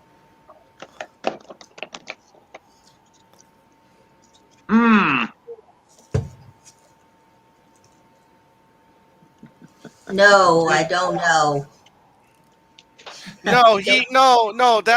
See, pre-code, we Dickie Dolan and I, we had a bet that he would lose, I think, 30 pounds. And I think it started right before COVID. So we had a bet like in late February, early March, and then he had to lose 30 pounds by the end of the year, and he had to send me a picture of the weight. So he took a picture of how much he weighed, and he had to lose 30 pounds by the end of the year. Well, long story short, he didn't lose any weight, and I didn't have to buy him anything. What it was. It was an easy one for you to win, Tom. Oh, I knew. That's why I made the Richard bet. is not committed to anything. That's why I made the bet. So I bet him one of the Paul McCartney archive box sets. Oh yeah, Richard can't even lose a pound, so you won that easy. I lost 50 pounds in an eBay auction. Very funny, Ethan. I know. That sounded like it was laced with pity, Tom. No, it's okay. I've used Sniper for eBay. I don't know if you guys use. Unsubscribe to Richard the Music Maniac.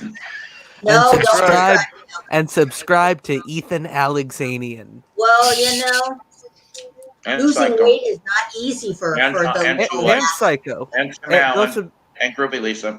If any of you are watching this right now and haven't subscribed to Psycho, what the fuck are you doing? Yeah, what's wrong with If you're watching this, guys, subscribe to everybody on this. Oh no, please don't show it. You have this, Ethan? I don't wait a have minute. that. Hold on. I don't have that. That's the creation theory, the 4LP thing from Demon. All colored vinyl too. Is you gonna unwrap it? It's got the shrink wrap on, but it's open. Get rid of that shrink. I keep shrink. I like shrink. Keep it in your pants. There's one of them. I won't show them all, but they're all colored vinyl. That's nice. I only have two. It's the one album. You can make me small. I'm not going to show anything else. It's the one album. That's fair. And I think there's 2 reunion albums, and then some stuff that didn't make the one album. Most of it's mono though, unlike this box coming out. Yeah. If you'll indulge me, can I show my creation stuff? Yeah, I've also got two record sets. I forget what they're called. Green with purple. One of them's action painting, right? Or the red or something. The one on on Numero? No, it's on. I have the Numero. I think it's on Numero when they put this out. I have that. I have that here. It's either on Demon or Cherry Red. I can't remember. It's out of the UK. But the one on pink vinyl. Yeah, I have the one on pink vinyl. I have the '90s reunion record. Yeah, I'm working on it. There you go. It's a very good record. I thought it wasn't going to be as good as it was because it's so rare for a band to take or to recapture what they had, but they got it. And of course, my favorite thing in the Creation collection is the Creation singles box set. See, that I don't have. Oh, it's fantastic. And even on the first few, they redid the old Planet label. Where is it? Oh, cool. Very cool. And they redid all these nice picture sleeves. Like, hold on. Let me get these out so I can actually show them. Yeah. I very rarely get to talk about my favorite music. It's always Beatles this, Beatles that, Beatles. Oh, violent time. That's okay. The Beatles are, very. Why? Yeah, making time. Yeah, making time. Yeah, Painter Man. Do that. Do it by your skin.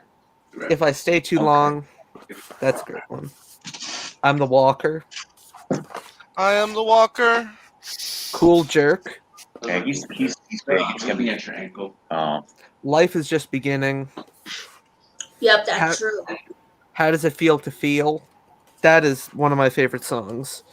A slightly different How Does It Feel to Feel? Yeah, the U.S. and stereo mixes are very different on that. Like the US has all this feedback and it's weird. And then the last few creation singles, you can recognize someone on the front there. That's Ronnie Wood. Wow. I did not know that. Yeah, he was in the creation for like 6 minutes. Was after the birds, I'm guessing? It was after the birds and before the faces. Long enough to get on a picture sleeve. But I love the creation with all my heart. They are. I'd almost prefer some of their '60s stuff to the Who, like the early Who. Like I love Sell Out, but the My Generation stuff, I would take the creation any day. Yeah, I love the creation too. They're probably my favorite beat band. I just think they're amazing. There's so many good beat bands that got swept under the rug, like the Action, the Attack. They're just phenomenal. Oh shit! I need a drink. I need a drink. Oh, Tom. Oh, God, no, Tom. Am I boring you? who's Lindsay? No, Ethan. Somebody else brought up Lindsay creation. This one's on purple. Huh. Yeah. There you go. And that's enough of that. Fish. What about Fish? Fish. PHISH. Yeah, Paul, you can what make about me Fish? small. Here? Yeah. Chicago will be here also June 25th.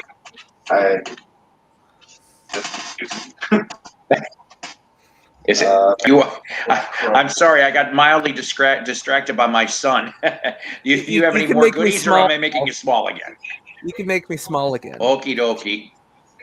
I gotta tell you, Here's the rest of what's in that box, real quick. You don't have to make me big. Here's what Ethan There's just Power showed. Surge. Oh, here you go.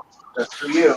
And then first. Psychedelic Rose, You're gonna want to see it. Is which that is an earlier reunion album. That's the one from the '80s that never got Yeah. finished, right? Yeah. And then How Does It Feel to Feel, which is just track not from the album, I believe. Only $10 having that at the moment. Walmart's not. That's the rest of what's in the box. Hold on, I'm gonna go put the 45 box. Okay.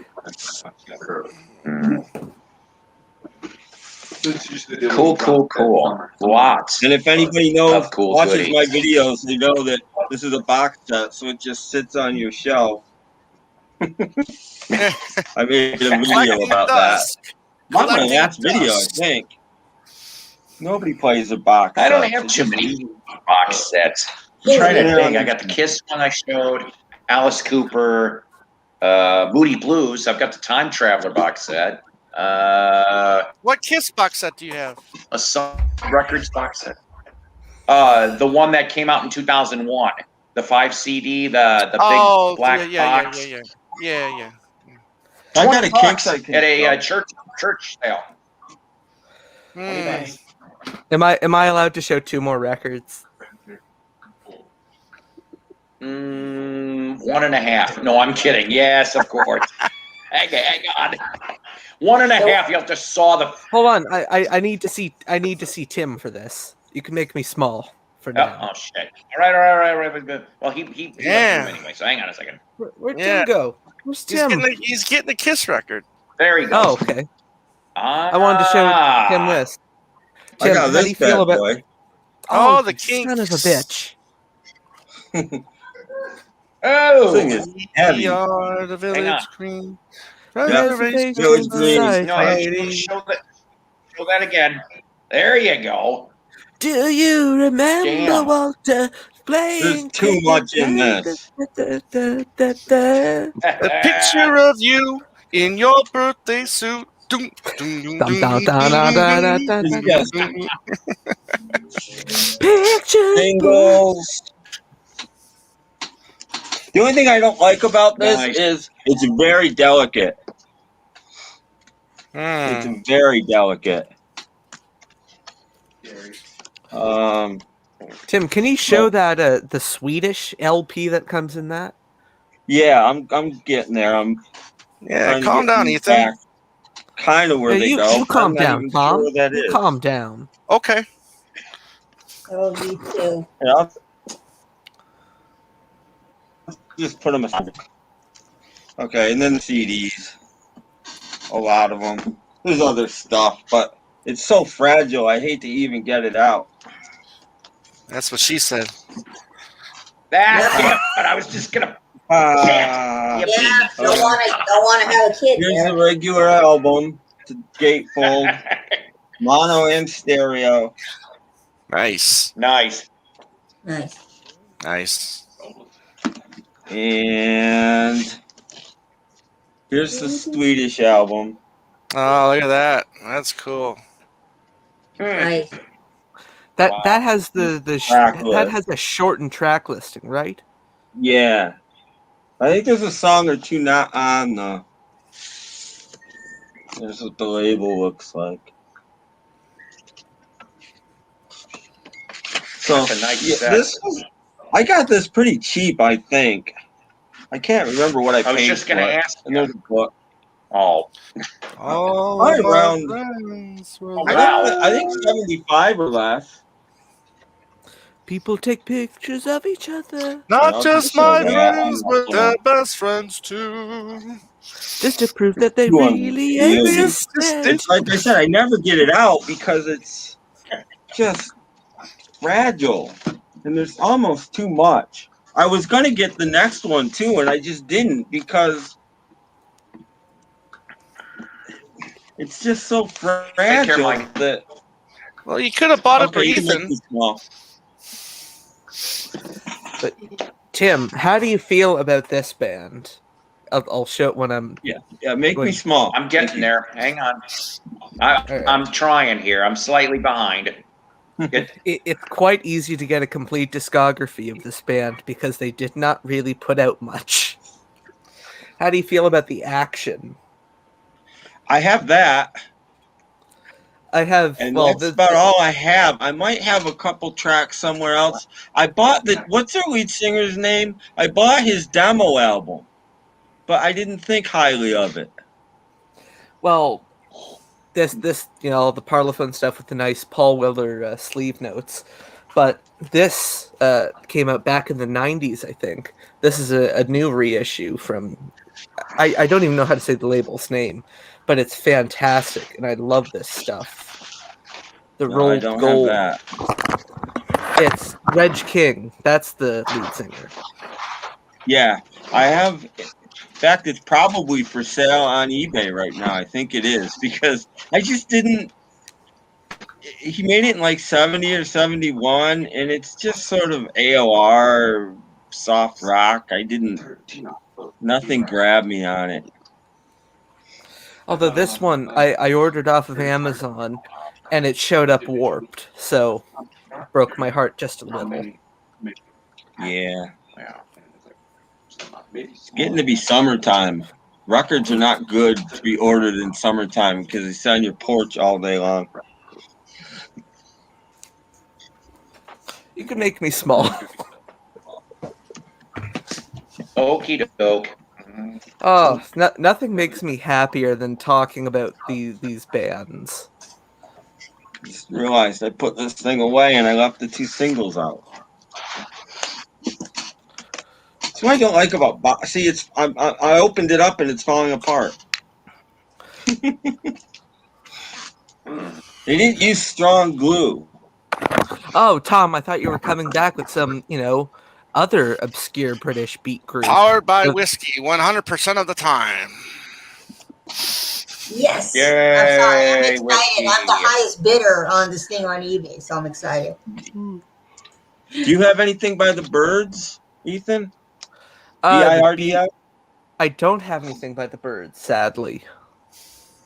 I have. There's really only one album. They never made a whole album. There's one album with demos and there's singles and that kind of thing. Is that one of those that would have been on like what was the label that put those Yeah, I can't. Edsel? It might be. I can go look for it. I can't guarantee I'll find it. Yeah. I have diverted the conversation back towards Candlebox? 60s psychedelia. Yeah. That was a good damn concert, them in Cowboy Mouth. That was good. I'm shit. surprised that no one has done a site tag. You know how the BC is all into doing tags nowadays? Yeah, Well, that I'd like to do that, but I don't make videos like no, that. you see that, but you see the You got thing to is, start, Ethan. you see the thing is, No, only Yeah, if no you do, kidding. Tom. Vinyl Richie made a hilarious tag today for the vinyl tag. He showed tags from his clothing. It was pretty funny. It's called the laundry tag. If you guys ever want something hilarious to watch, it's basically Vinyl Richie Tag your spoofing it. all of these tags that are happening within the vinyl community because there's a lot of them. That's right, Beans. Only 6 people in North America know about them, and we are 2 of them. You guys should start a podcast. You can talk about the bands only you and Beans know about. You know, I idea. really want to do something like that. Yeah. I have a couple of, I'm starting to wear thin a little on Fans on the Run, and there's a couple of ideas that I've talked about with some friends. You should do it. Of new types of shows that I think would be really interesting. Yeah, you should, because all the bands I listen to, everybody knows them. I listen to popular stuff. Like, you should do it. You and me. My friend came up with this idea, so I'm not going to take credit. Pick an issue of like one of those old British music papers like the NME, and then go through that issue and talk about the bands and talk about the articles and that kind of stuff. I feel like that would be, interesting. Vaguely. Vaguely. I'd rather do it. Or just, do something with Beans, or Kevin, I mean. Just like each week we talk about once a month we talk about a really obscure band. Yeah, think about it. It would be interesting because podcasts are everywhere. And Tim, you could come on. You could come on the show. That's what my son's just telling me here. He goes, "You should do one." I'm like going, I'm ignorant on podcasts. Well, I know, not just me. I know. I'm Me and Macca I'm ignorant. and it didn't go very well, so we stopped. Of course. I don't know how to. I don't know the whole idea exact. I mean, I've watched some of the stuff, but I don't really know how it goes. I'll explain why it didn't go well, because I was doing the updating and Macca was just sitting there fiddling. So yeah, it just didn't work. Beans, how do I get in contact with you? I heard he's a frequent fiddler. Think about it. I think it would be a great thing because we need something besides vinyl community tags. We need a little. Yeah, gotta shake it up, baby. Gotta shake it up. And as a joke, I said someone needs to do the polka tag. So I hope no one took that seriously and made one. Polka tag. Yeah, because everybody's doing one for like each different genre. Hawaiian music. Hawaiian music tag, the Osmond tag, Crown Records tag, Anybody out there? Pickwick. Records you don't want to make you own in your tag video. Tim, do you know anyone else who's into this kind of 60s freak beat? All these groups. There's not a whole lot. Randy probably is, if you know Randy. Dead Wax 66. Oh, and Don. He's probably more garage and psych, but he likes this stuff too. And Ron, who is Hogsy Report. Yeah, if you're looking for a good channel who talks a lot about Psych 2 as well as Dots and Loop, Dan. Here's a recommendation for CD That's people. the one. Anybody That's wants to the one. learn about that box. like Yeah. amazing bands that they've never heard of, this is the best place. I'm This making right it here big. is the best. Nuggets 2. It's all Yeah. it's like the US Nuggets, but it's British in Australia and other places. And it's fantastic. It's better than the US Nuggets, I think. I need to get. Oh, way better than the U.S. Nuggets. I need to One get of the both of best- those sets and the Pebbles ones. The Pebble Well, volumes. and the third one, I need the those third too. one's good too. The 80s one is good too, but this is the best of the three, in my I didn't know opinion. they made one. I'm not interested in the Nice. Pebbles. There's a series called Rubble it's phenomenal. It's from a label back in the 80s called Bam Caruso. I have a few of the Rubble, 2 or 3 of the records. I don't have the whole thing. I've been I do looking have for some those volumes. everywhere. I do have some volumes of it. The closest thing I have is I have one of the chocolate soup for diabetics compilations, Oh, yes. which I still think is one of the greatest names for a compilation of all time. Yeah, we need a new tag. I'm thinking of a tag we could do for the vinyl for me. Well, I'm gonna start a new tag actually. I told Rachel I'm gonna film it. It's called the vacuum tag, where you can talk about your favorite vacuum brands. Yeah, just kidding. I'm not gonna do that. And the great merits of P.U. Pinch Loaf. I'm still having a hard time I ought to forgiving. make some shirts. I ought to make some fake tour shirts, and only you guys would get it in the VC because the P.U. Pinch Loaf World Tour. What the fuck was this? Oh, that was quite some. I think you have to make Are Dave you the talking moderator or to post his email because I don't think they'll let you. No. I was saying we need a tag. So as a joke, I said to Rachel, let's do the Maytag tag. You know that company Maytag? Show your washer. Yeah, and then I said to her, let's do a vacuum tag. I can talk about Hoover for like 20 minutes and why it's the best vacuum company in the world. But the most controversial would be the mattress tag. Oh, no, wait. Because you may go to prison if you pull it off. You can't pull That it didn't off. sound right. Oh, But I know where I'm going on it. What do you wait, Hey, I got to show you a tag what that are someone you in created. for? I What pulled are the you mattress in for? tag, man. I'm in I for pulled 50. it. Okay. This, I kid you not. This is an actual tag someone made in the vinyl community. Look at this. The skin tag. Ew, no. Oh, it just reminds me of the time when my boyfriend had to get the skin tag removed and go to the dermatologist. Or the new game show. Oh, the bathroom Skin tag tag. or genital ward. Which You is wanna- it? Next on Fox. Vinyl Kicks 86. You want a bathroom tag where I can talk about records you should listen to in a bathroom? Like In the Garden of Vida. Nah. Yeah. Basically, any progressive rock album is perfect for the bathroom because you're going to be in there for a while. So progressive rock songs, 10 minutes long, or a jam band, some Grateful Dead. In the Garden of Eden. Okay, Chime in for a second. That's Hold one on. of the My good son ones. looked at me and gave me I've a only weird found look one, and said, but I have "That's 2 or not 3. right." But this one, There we go. this isn't even the one I love. One I absolutely love, and this isn't the one. I have 2 or 3. Nothing I have is in like order at the moment. What's on that Everywhere. one? Well, hang on. Let you Oh look. shit. Okay. Oh, the Orange Sorry, Machine. I just saw you. Oh, You're in. I love. What's up, kids? What's up, Kevin? Yeah, the orange. I'm looking for one of them has the Cymbeline on it. Oh my god, I love the Cymbeline.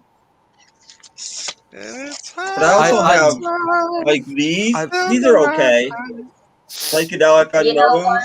I've got bunches of these. Is it like Not as American good as Psych the or other British ones, Psych? but- Sorry, hang on, it's coming. Yeah, I mean these are mixed, but a lot of British Psych on here, and pop Psych. A lot of it's pop Psych.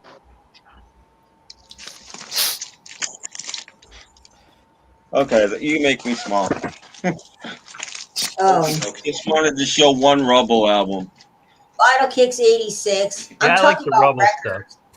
I'm talking about records, Vinyl Kicks 86, that will help you go to the bathroom, like, you know, jam bands, progressive rock albums, Emerson, Lake and Palmer, you know. Yeah, I don't know why. I just put my email in the private chat. Yeah, I got it. You know, Yeah, Vinyl Kicks 86. you got it. Vinyl Kicks 86. I don't really care for that Beatles album, but yeah, that Beatles album will definitely make you go. Yellow Submarine. Anyways, if you guys want to watch a hilarious video, What's up, Tim? watch this video by Vinyl Richie. The laundry tag. Hey, Tim, do you have any Aphrodite's Child stuff? No, I don't. Not a big prog guy, and they always seemed a little proggy to me. Well, yeah, but some of the stuff's really good.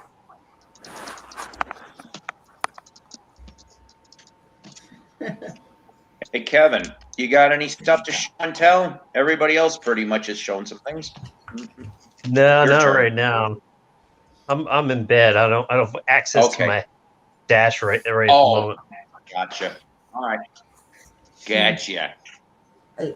Just don't do the mattress tag, okay? We don't want you in prison. Oh, the mattress tag. I think I should do that. We should all make like parody videos of tags. Oh, Jesus. What did I start? Yeah, No, they can't arrest us all. Psycho, you didn't start it. It was Vinyl Richie who started with his laundry tag. He wanted to put a stop to the That's tags. right. We'll blame it on him. No, Vinyl Richie is cool. If you ever want to get into punk, he's your guy for punk.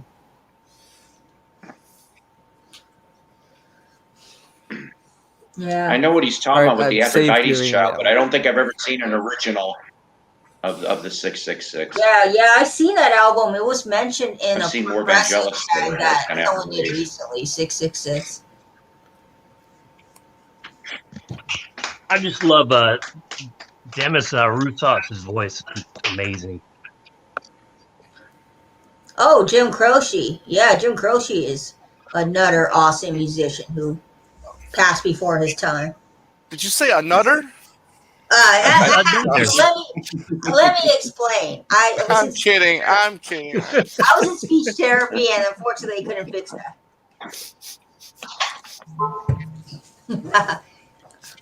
It was I think, funny. It what was funny it? when Obviously, most people probably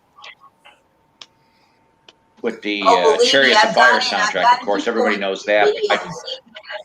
I've gotten people that have told me, "Oh, can't But you I think pronounce the word?"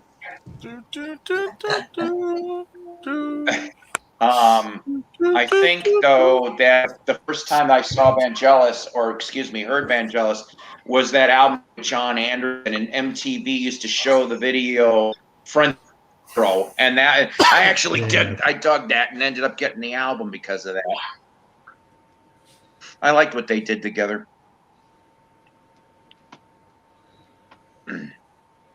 All right, within 15 minutes, I got to wrap this up, guys, because I got to get up early. Although I'm off, I've got a 3-day weekend, so I'm hoping maybe to shoot another stream tomorrow as well. I hope. So did you We'll say see. Unless I get to go flea marketing, You should go flea marketing and film it. possibly. Yeah. I'd love to see the vinyl community do more, I'd love to go flea market flea marketing. videos. Because we need to put a stop to the vinyl tags. We need more flea market videos. Paul, you said you got screwed out of going to record store day? Yeah, Scheduling at work, yeah. So, but I will say this: I'm going to let this be put out here. I am planning on going to said stores. I'm not going to be able to go that day, but the Sunday leftovers. So if there's anything that you guys have easy message access, in fact, I'll drop my my email in here again on this stream. I have if you there's on anything Facebook, like right? the next day that you guys are looking for, you have me on Facebook. I think I have a bunch of you have me on Facebook, Don't but worry, that's why I'm Paul. also dropping this too. Oh, if I go to record store day at Amoeba, I'll try to pick up the monkeys for you. If they let me pick up an extra copy. Well, like I said, Don't forget one for Tom. Tom's not a monkeys fan. He hates. Everyone and Tom, all your spare monkeys records to Tom Two Legs Honyatic. Send them to him. Send them to COD. Tommy Two Legs. COD. Send them to me And so remember, I kids, can take send so I can Richard. take the baseball bat to him and pound the shit out of him. Be careful, you might put Bob Wire on. Only the Bullet albums, Tim. Only the Bullet albums. Anywho, and remember, kids, we are mailing in all the Johnny Mathis and Andy Williams we can find to Richard the Music Maniac. Yep, I'm already gonna send them to him. And we're going to be And sending all Engelbert. the prohibitively expensive British psychedelia to Ethan Alexanian. Yeah, but you also gotta take into consideration Canadian shipping is That a was a bitch. good hearty laugh. It's a bitch to ship from U.S. to Canada. Oh, I know. I know. Tom knows. Oh, believe me. One friend wanted an Anywhere album in and America. I'm scared now. fuck no. Any Even album America, that you anyone but America is terrible to ship to. any album you send to Dickie Dolan, make sure they're scratched because he's probably not going to play them anyways. So Make it really sure it's doesn't. include It some really sort of- doesn't matter. It really doesn't matter. No, you know what? I found out that Dickie Dolan stacks his records on top of each other. I was like, what are you doing? No! I was like, what All are right. you doing, Dickie Dolan? Kevin, I have your email saved. I'll probably email you tomorrow. All right, good deal. You two need to make that happen. Sounds like I want to something's send a this to Richard brewing. as an upgrade.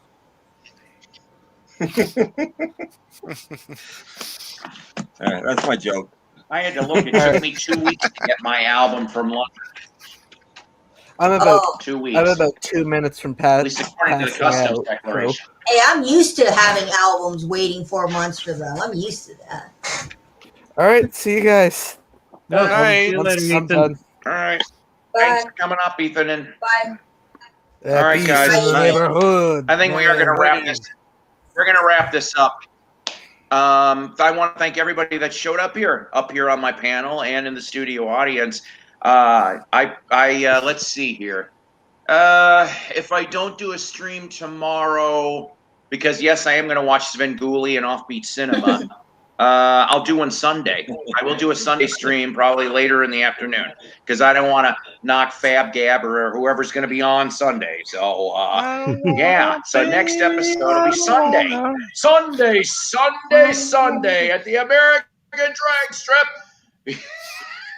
By the way, Paul, I I used missed to that eat shit, at Mighty Taco, and I know you must know what Mighty Taco is if you watch Offbeat Cinema. Oh, I thought you said I Kako. do because of that you know what, that Mighty Taco and the Terrapin Station shop. I would Yeah, see Terrapin both of those. Station was right down the street from where I lived at one point in time. I like that Offbeat Cinema. I like the way they do things there. It's a lot different, and I like it. That's a perfect. Yeah, I was It's a wanted to perfect meet them. ending You to never After did. Seeing Sven. Yeah, so It still used to going be too. better. All right, guys. It used to be better, but all right. Bye, everyone. All right. Take care. God bless. Rock on, everybody. I'll later. see you Sundays. All right, later.